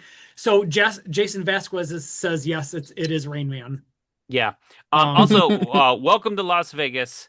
Always sounds like Martin Sheen to me. The Welcome to Vegas is Kevin Spacey Kevin from Spacey 21. from Yeah. 21. Yep. Um, 21, that's the movie. yes, yes. Yep. Welcome to Vegas. And then that's the Eiffel Tower. Always was like that's weird, but it's from The Hangover. Hangover. Yeah, Yep. Oh, is it? yeah, That's Stu. That's Stu. That's right. That's Yeah. Stu. That's the Eiffel Tower. Okay, I've got one. This is actually a Oh good my segue. God, This Todd is Gaddis. yes, our Stu. Our Oh, I've Stu. got Todd. a Thank God, Todd. Thank God for him leaning into it and being like, you know what? I get it. I get it. I look like him. I look like a nerdy dentist. No, Or I look like a nerdy like a hillbilly. nerdy hillbilly. nerdy hillbilly. All right, so this is a great. I've got a bonus question here, and he's mentioned it on on recordings at Okay. least once. I know he said it to me personally, but I know he said it on a recording at least once. Okay. So, what sound clip is featured at the end of the intro track? It has never, ever been played on the podcast because they fade out before they get to it, but he has mentioned it in recordings. Let's see if the chat can get it first here. I'll let them jump in I because I have no idea. I Because the don't last know one that that I I'll. remember hearing is the Welcome to Las Vegas. You know what's so fun to me? Thank you to the folks that are in the chat right now that are contributing to, what's a part of Mark's opening. Things that you just kind of skip over. Like you hear, but Yeah. you don't hear it. They always put the machines that pay off most The right in the most Pay the most front. right in the right front. Came in the from front. right, Yep. exactly like Vegas Vacation. Thanks, Sylvester, for reminding me of that. William Truss goes, "This isn't the real Caesar's Palace." Again, Yes. great, just such a great line. Yes. And so Scott from Vital Vegas said, "Was Mark ever concerned that he was using clips and people would come after him?" And I said, "Yes, he was concerned about that." Yeah, And he that's when I was was. able to teach him about the legal concept called meh, meh, the fair use doctrine. Fair use. Okay. All right. So it There looks you like go, the chat Tony. doesn't know either. So I'm gonna reveal. So the line is from The Hangover, and it's I keep forgetting about the damn The tiger. goddamn tiger. Yeah. No, was that really in the actual intro? It is in the intro. He just always faded out. I've talked to Oh, Mavestro, and maybe when we edit this episode for release, we might play the whole intro through and include that part. But he's always faded out before he got to that part. So yeah, that's it's too it's funny. Phil going, fuck. I I keep keep forgetting about forgetting that about the goddamn. goddamn tiger. Yeah. I did not even know that was on there. Yeah, That is That's so so but great. he's funny. always faded out. So a little he mentions it if you have ever listened to the Hangover commentary that's on Patreon, he talks about that right before they get to that part where Phil says that. So yeah.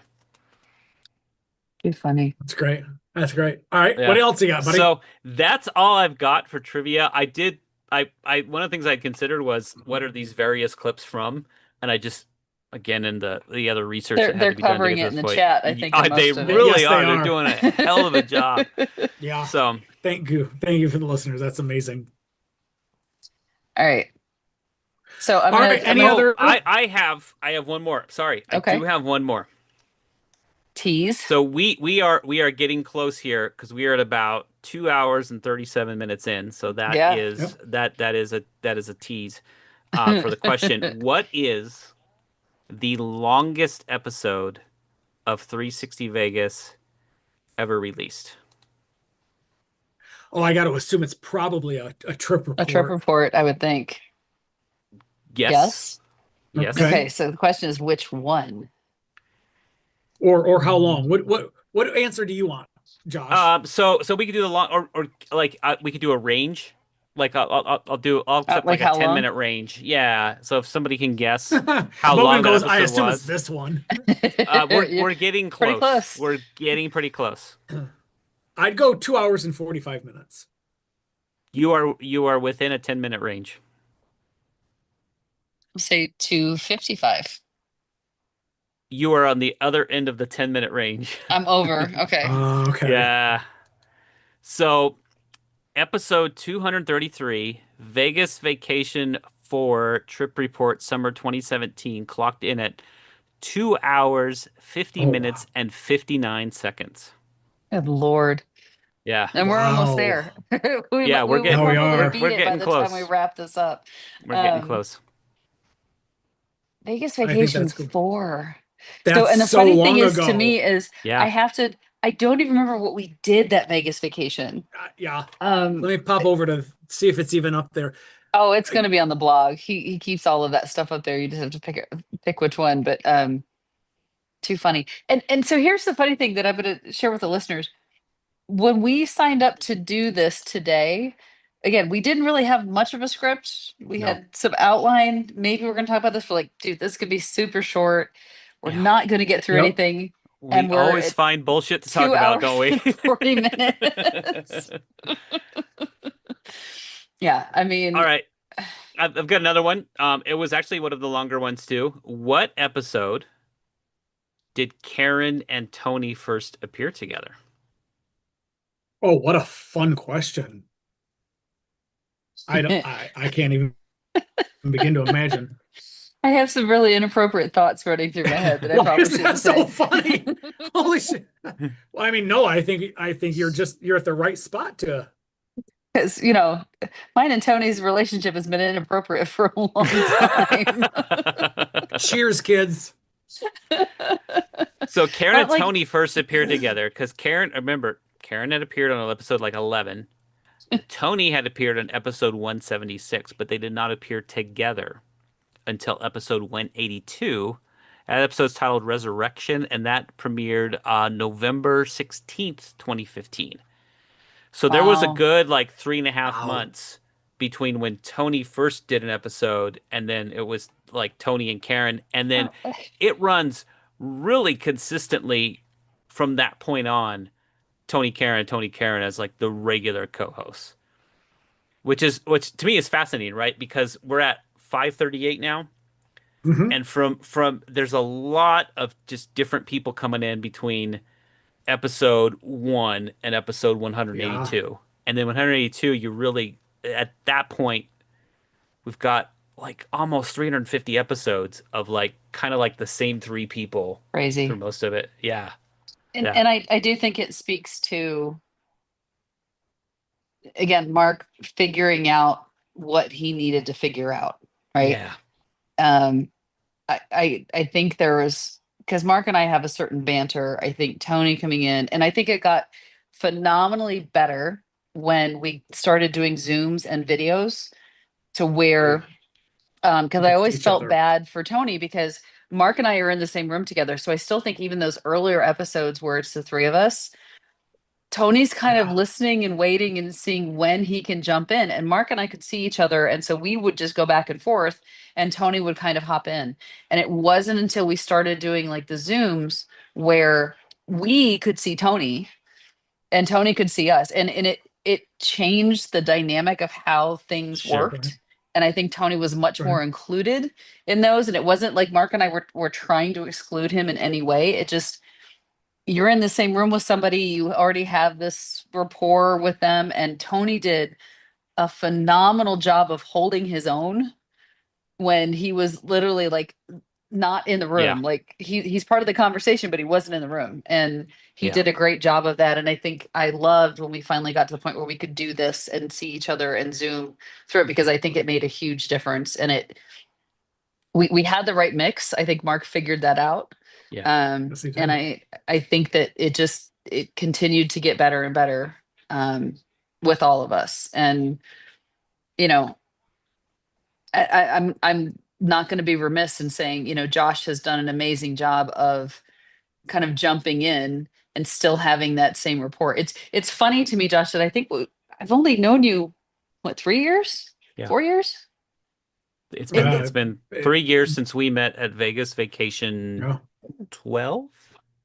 Right, which is Yeah. crazy to me because Yeah. it's just like you, and I mean, and your wife, because we met her, and your kids, which I love Yeah. them, but it's Yeah. it's weird to me that it's only been that short amount of time. And I think that if there's something about a lasting effect of this podcast, is the number of people that I've met that, Yeah. um I get when people come in and they're like it's weird, right? So they listen to us, they feel like they know us, and they're like, well, this is weird. They don't know me. Okay, if you listen to us and you don't hate us, we're probably going to That's get along right. really Yeah. well.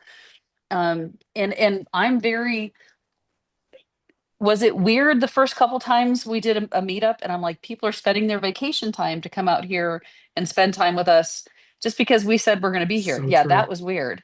I'm so used to it now because now I'm like, Yeah. if people take the time to come out and reach out and say, hey, I'm here, or come out to a meetup because we say it's going to be there, these likely are people that I'm really going to get along with and know that yes, you know a shitload more about me than I know about you. I'm going to ask you a boatload of questions and find out about you. That's just what I'm going to do. And I'm going to go Sure. on the assumption that we're going to get along, and every time you're out here, we're going to get together and hang out. And Yeah. like I said, I can count in the 14 years that Mark did the podcast, I can count on one hand the number of people that I kind of wish I hadn't met. And I'm not That's saying true. any names. I'm not going Nope. that route. But No, no, literally, it's all good. it's less than, I mean, less than five people that I was like, oh, okay, yeah, that one didn't quite click. Um, but honestly, again, that's the whole report. Tony was a listener first. I Josh was a was. listener first. Hmm. Like, but these are, again, and I've said it before, these are two people that I rely on so much right now. You guys don't even know. So, and I know they've got my back and they know I have theirs. 100% we do.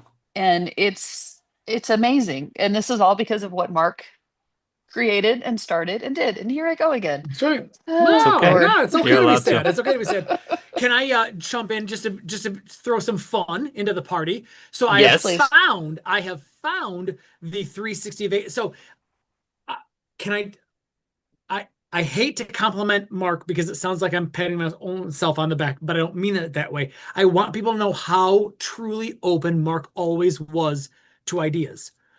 I said to Mark, why don't you keep the Vegas vacation itineraries up on the 360 Vegas podcast.com blog to let people go back and figure out, did they attend this one? Does this sound familiar to them? And he goes, I don't know why I'm not keeping that up. It doesn't cost me a gosh darn thing. Of course, he probably wouldn't have cleaned it up. And listeners, Mark hated when I cleaned up my language. He wanted me to use the Right. most foul language ever.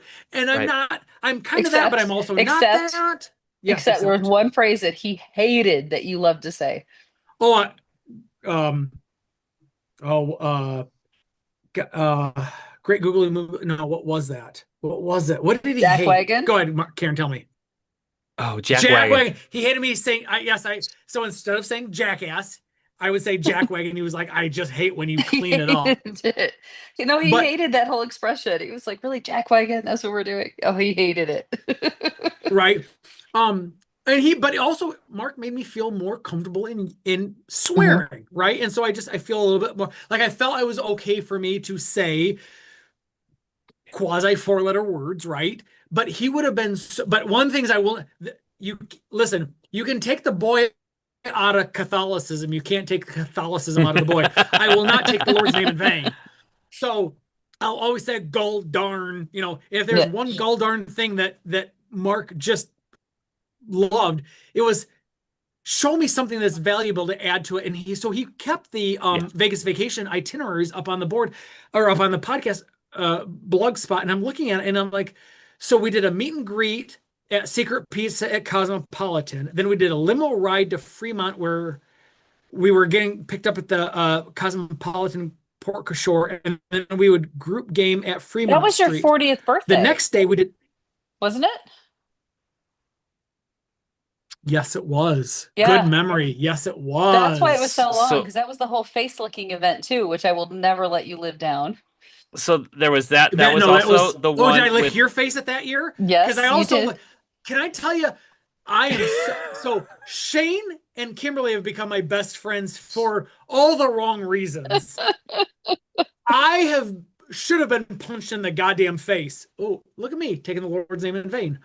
Mm. By Shane We're all or growing. Kimberly when I licked her face And thank God for Jonathan Blackman. He's in the chat right now, so I'm gonna give him shout outs. The only reason I didn't get punched the fuck out was because Blackman goes, dude, this is just Tony. He's cool. He's cool. It's fine.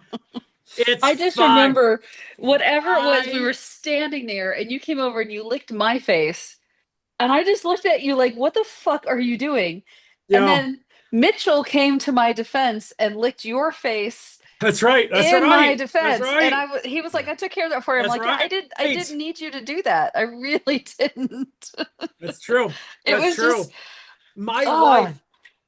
Oh, So Phil that was State's just your supposed 40th to. birthday, right? Yeah, which, There yeah. was the logo on the screen at Vegas Vacation yes, 4. That's right. That's I true. believe That's that was true. the first one the Moors went to. So I that's think when so. you all would have met the Moors. Like there Yeah. was a lot that happened. Like Hmm. again, looking back and trying to piece things together from where I sit, it feels like things really kind of blew up at and because of Vegas Vegas Vacation Vacation 4. 4. Right. Well, I mean, Yeah. that's and possible. It's probable. Go ahead, Karen. Jump well, in. no, Jump in. I was gonna say, this was also the start.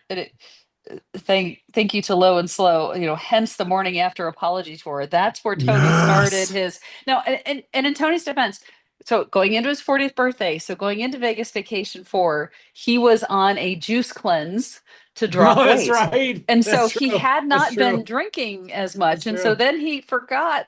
He goes to Vegas Vacation and starts drinking like he normally would, forgetting that his Oh my body is not used gosh. to it.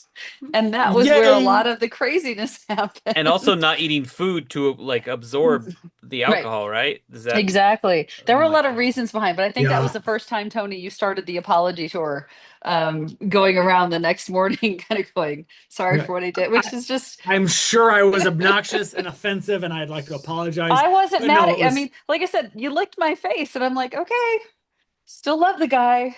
in Might fairness, have to smack him around in the morning, but we'll in see. fairness, one of the best parts was Karen even said, "Do you know how gross that is? Do you know what weird shit I've got on my face? I could have makeup, I've got sweat, I've got whatever, and you're licking this? Is that really what you want on your tongue and in your body? Why are you doing this?" I'm like, "Well, Karen, when you put it in perspective, of course I shouldn't be doing this, but I was trying to be drunk logical to a very drunk and illogical person who apparently thought, licking people was just the right thing to do. I don't know. Yeah, why And not? also, fuck you, Jace Cuomo. Who amongst us hasn't had a juice cleanse ending in face licking?" uh, Oh, that's so great. So, but by the way, I want to do a shout out to our buddy Mitchell. So Mitchell, so I got drunk, shocking, right? I licked Karen's yeah. face, shocking. Mitchell goes, you know what? Let's just check out other places. So we leave the D, and that's when, to the best of my knowledge, the roll where they start emptying out all of those rows and the Yes. just the dust marks. But I missed out on that because I had bounced. I had left the D. I went with Mitchell, and my wife is pissed because she's texting me, "Where are you? Where the Yeah. fuck are you? Are you okay? Where are?" And I'm not responding He because was my phone's in worried. my Yeah. pocket and I'm drunk, and and so she finds me with Mitchell at, I want to say, Fremont. It might be Binions, but Fremont Binions, who cares? And she just starts like, lays into me, and then she lays into Mitchell. And Oh, she's yes, like, she "How did. dare you take him, and why would you do this?" And he's like, "I'm sorry." And his so cute Sorry. Canadian accent. "I'm so Sorry. sorry. I'm sorry. I didn't know. I'm so sorry. I thought he was having a good time. I'm sorry." Because he's like, "I am getting the wrath of the wife of the guy Yep. that I'm hanging out with right now." Like, what a good human being. What Oh, an jeez. incredibly kind human being. I hope he is doing well. But yeah, that was a hell of a time.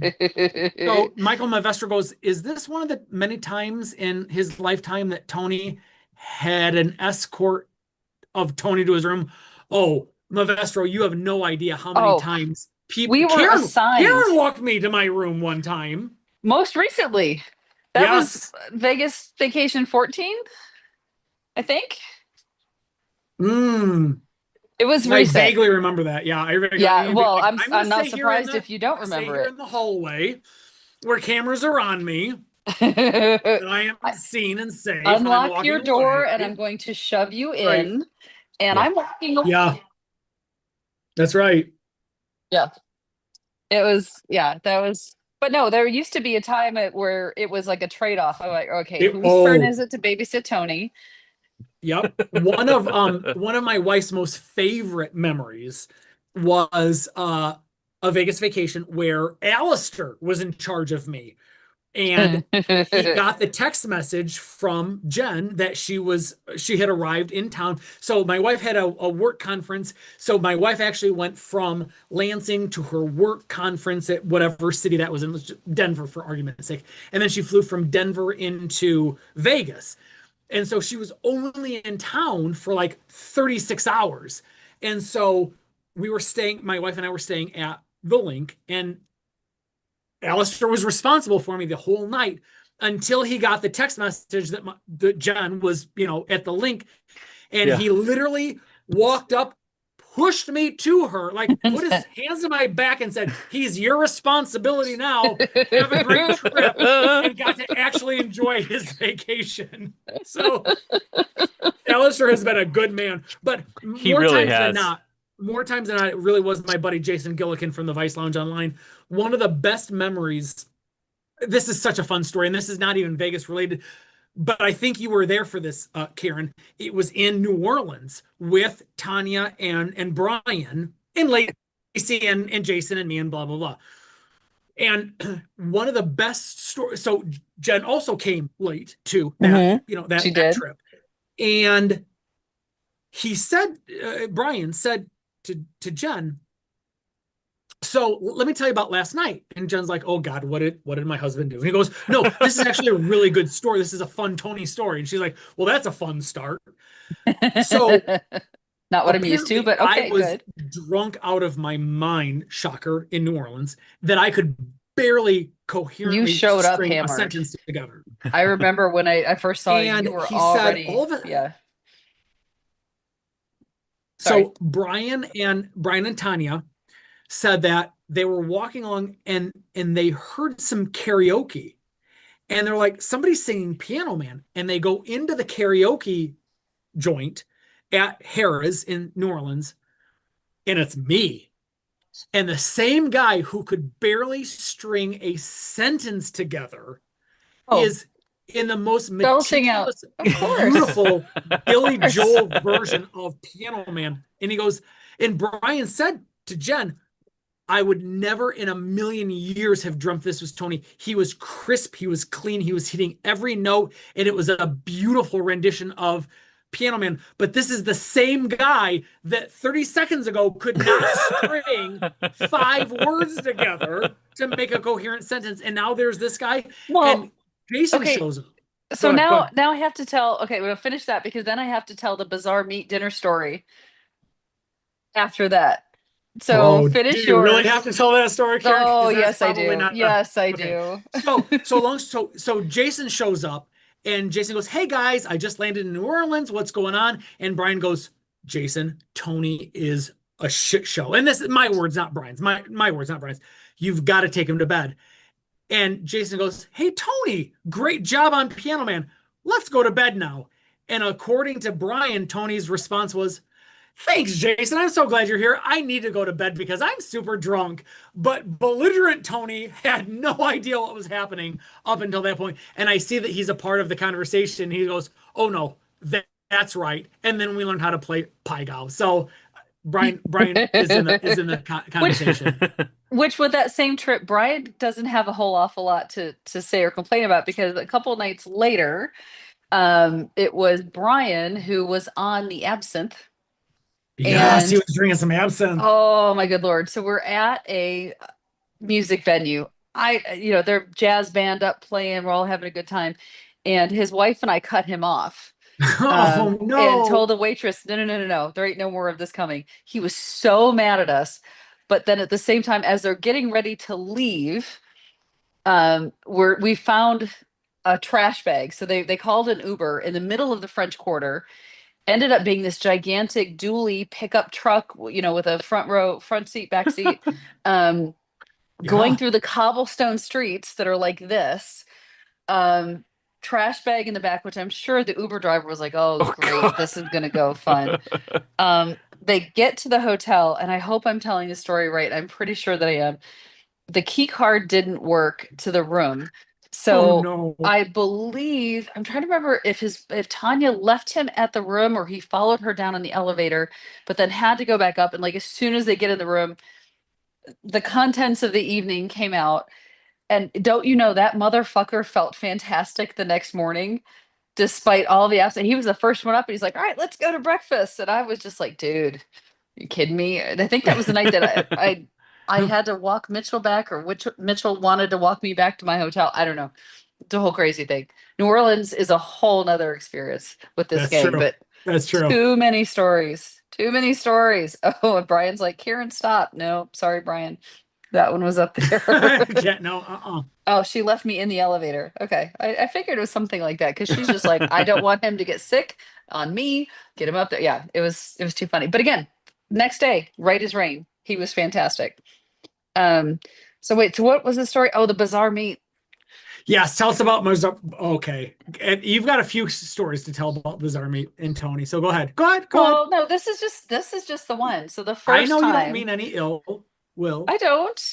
You know I love Exactly. you, right? But Okay. let's just say this will be the most endearing Tony story, but go ahead and share. Go ahead and share. I can't wait. Oh no, it was a fantastic Tony story. So I'll keep the long and short of it. So we planned. I was taking you and your amazing wife to Bazaar Meat. You've never been before. That's Again, correct. it's like my favorite restaurant. So I was excited to do this. The problem was you had been having a good day, I did have a very great busy, time. and several cocktails up to that point. So the short version of it is dinner went swimmingly. I don't think you remember most of it. I know we got the desserts to I'm sorry. go because we Oh, also cool. we had the cocktails beforehand, because their salt air margarita is like fantastic, which you had to try that. But then we did the wine pairing with Beautiful. dinner. And then it got to the Yes, we point did. where Jen and I are looking at each other and we're like, okay, Tony needs to get back. He And should probably so go home. yeah, and so we got the desserts to go, and I got you in the car, and how I made sure that you didn't get sick in my car and stayed awake was playing Garth Brooks to where you were crooning your Singing heart out. along. Oh my God. Oh yeah. Yes, I do remember that. I do So remember this that. is, I'm not getting into the whole thing. Tony was feeling, he was having a great time. He was happy. There was no issues whatsoever, but we could just Jen and I could tell it was like, okay, we need to get him back. And getting him in the car and just blasting Garth Brooks, various songs. He was Right. happy. He was singing, got him back to the hotel. And then I'm assuming everything went okay that night because I don't Probably. recall anything bad happening. But no, this wasn't you know, you embarrassing yourself drunk. This is if you want to figure out how to get drunk Tony happy, Easy. karaoke of Yeah. either Right. Frank Sinatra, Garth Brooks.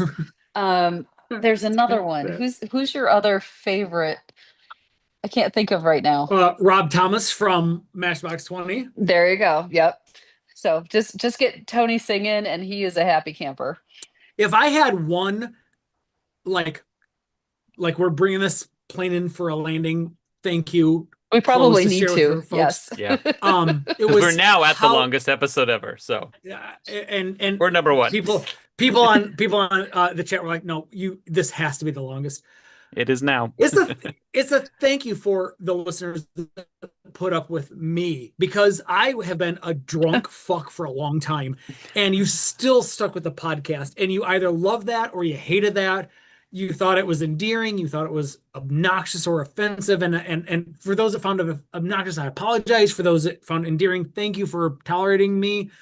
One of the best parts about Mark, and if I am super duper sad about anything, I'm insanely sad about the loss of my friend who just accepted everyone for everything. He Yeah. had no shits to give about what you liked, loved, thought you were, wanted to be, could be. He just said, you be you, have a great life. I want to be a part of it. And if I Yeah. am mad, I'm mad that I've lost that human being out of my life. I'm mad every single day that I've lost him from my life, because I want to text him about this, or I want to tell him that I think I was reading a really fun tiki book this week that my wife lovingly bought. She's like, I bet you would love this tiki book, so I'm going to buy it for you. Guess what, gang? There was some history of Las Vegas and how tiki interplayed with Las Vegas. I Okay. wanted to Awesome. fucking text that, like take Yeah. take some text pictures and text it to Mark and be like, hey, guess what? Guess what? Vegas and tiki have this thing together. And my buddy's gone. I am working through my anger every Yeah. day. Yeah. Yeah. But that's not how I No, want to end but this. So I think this is a good way to say this, because, and I will tell people my oh shit, I'm on low battery. I may have to move this. My predominant feeling still, and I think I talked about this before, is I'm angry. I really am, because I think Mark walked away from amazing people, an amazing life, and not just because it, I mean, he was with me, so what could be, better than that? No, it's hard. It's really hard when you see this community of people that are reaching out and supporting each other and missing him and doing all of that. It's very easy to be angry yeah. about all of it. And I do think anger is like a safer place to be, because when you're angry, then you don't completely like fall apart and break down. But it's part of the stages, right? You're going to go through it, Right, and there's days it's going to right. suck. Um, and again, be angry at the disease that he was fighting and what he went for, and not at him. Yeah. Okay, done. So Move on. kind of along the lines, Tony, of what you were saying, one of the things that I've Yeah. realized when I try to talk to people about Mark and who Mark was, I think that Mark had incredible charisma. And what I mean by that is not charisma and like I think what people traditionally think of, but Mark had this way where when he talked to you or he texted you or emailed you or whatever, he made you think that he thought you were just an incredibly interesting person. And that made people feel really, really good about themselves. And Right. that's really what charisma is, right? I feel good when I'm around you. And I miss that. I miss texting him, kind of like what you were talking about, like ideas or thoughts or stupid shit. And he was like, "Oh my God, that's amazing." Absolutely miss that. And Yeah. I'm gonna continue missing that. And I think everyone's gonna miss that. Is him tweeting a picture of the Stardust sign and being like, "This is amazing," and everyone else feeling like, "Oh my God, that is fucking amazing." You're absolutely right, because I would have thought that was amazing too. And Nobody cared about the Stardust sign until this fucker teaches me, here's what the Helvetica, yeah, yeah, text was, and here's what the blah blah yeah, blah. Fucker. yeah. And along the lines of like anger and sadness, had a therapist recently say to me that anger is the guardian of sadness. Anger is what you Right. put up when you're Yeah. actually feeling sad. The anger Yeah. is the thing that protects you. And so we're all That's really just beautiful. sad, right? We're all Yep. sad, Oh, yeah. and we're Absolutely. pissed off because we're sad, right? And so I Yep. think I think that's really what we're all going through. And so all of you who are chiming in the chat, the you two as well, like we all, I mean, we've said this so many times in the last several weeks, is it's okay to be angry, but this is why we're angry. We're angry because we're sad. We're angry because we miss our friend. Yeah. We're angry because he should be here today, telling us that it's Yeah, he time to be should. done. Yeah, he should. Yeah. Yeah, He's yeah, like, yes. he would be the first one going, all right, guys, He's Yeah, 3 hours. Are cannot you believe fucking wrap we're it kidding still up. me? talking about this. Wrap it up. Let's go. Exactly. And you know what, Read Mark? the words on the page. You haven't read a Fuck word on the you. page for Exactly. 30 minutes. We were. You thought this was going to be a 35-minute podcast, Mark? No, it will not be. So thank you to all of the contributors in the chat. I'm looking at Kimberly and Jason and Amy and Kathy and Scott and John. I Too don't even many. Too exactly. I many. can't. Yeah, Thank you for being a part of this. This was. yeah, Yeah. If you want to know why, and I think I can spark. Oh, hey, I'm drunk. I can speak for Josh and Karen, why when you text me or tweet me or DM me, and why I can tell you I'm okay is because I've had Josh and Karen and Kathy and Kim and Amy and John and Phil and like Scott and Bogan and John and I'm looking all at Ryan and all of these names. I'm like, you've all reached out to me. Yeah. Every one of these people, Lone Slow and Brian and Tristan and the Moores, you've all reached out to us and you've been like, Yeah. are you okay? And I'm like, I am, because you're reaching out to me. Yeah. I can't I just- reiterate it much enough how important people reaching out and talking to us and staying connected with us has been. I know for me, and I know for you guys too. And I'm grateful that it's not just me that they're reaching out to. I'm grateful that Yeah. they're reaching out to you guys because, I mean, come on. And it's stupid, like honorable that you are reaching out to me and Josh. You No, it's shouldn't be not. reaching out to Tony and No, it's Josh. not. Right. Make sure It's Karen's not okay. stupid. No. She No. is actually the podcast. She was married to Mark. We were just idiots that got somehow No. added on to this No. bullshit that Mark was like, all right, I need a third. No, the You best guys part are was, okay, so so look at it this way. Hold kind. on. Stop. Pause. Look at it this way. He made sure that I had two awesome dudes that are right there all the time helping me out. So, no. Right? What We're all awesome getting dudes? Who? sad. We're all getting sad. This is stupid. Thank God, Scott. He goes, I don't do sad. I only do angry. Dude code. That's right. I love- That's right. That's a man thing, right? Let's I'm just dude mad. code out of here. All right. That's right. So before I close out, because this is it, Josh and Yep. Karen, this is it. Anything else you want to do? Any other emails? Any other thoughts you want to send? Because we're closing out right now. No. Yeah. I just want to say thank you. Okay. And Yes. I don't just thank Here we you. go. Here we Can't go. do any more than that. That's going to do it for the 360 Vegas podcast. For 14 years, thank you for listening and downloading. We really do appreciate it. If you'd like to check out any of the stories on today's show, you can do so on the blog, 360vegaspodcast.com. You can get premium and exclusive content when you subscribe to our show at patreon.com/360vegas and get 360 Vegas shirts, mugs, cookie jars, Hopefully. urns, and anything else that we can slap a logo on at zazzle.com/360vegas. If you'd like to send some feedback, you can do so. Please do. We're keeping this email open. It's 360vegaspodcast@gmail.com.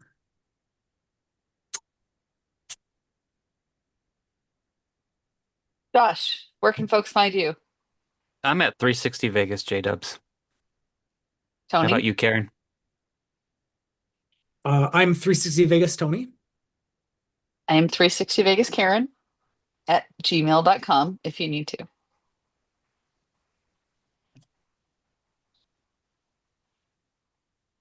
Thanks, everyone.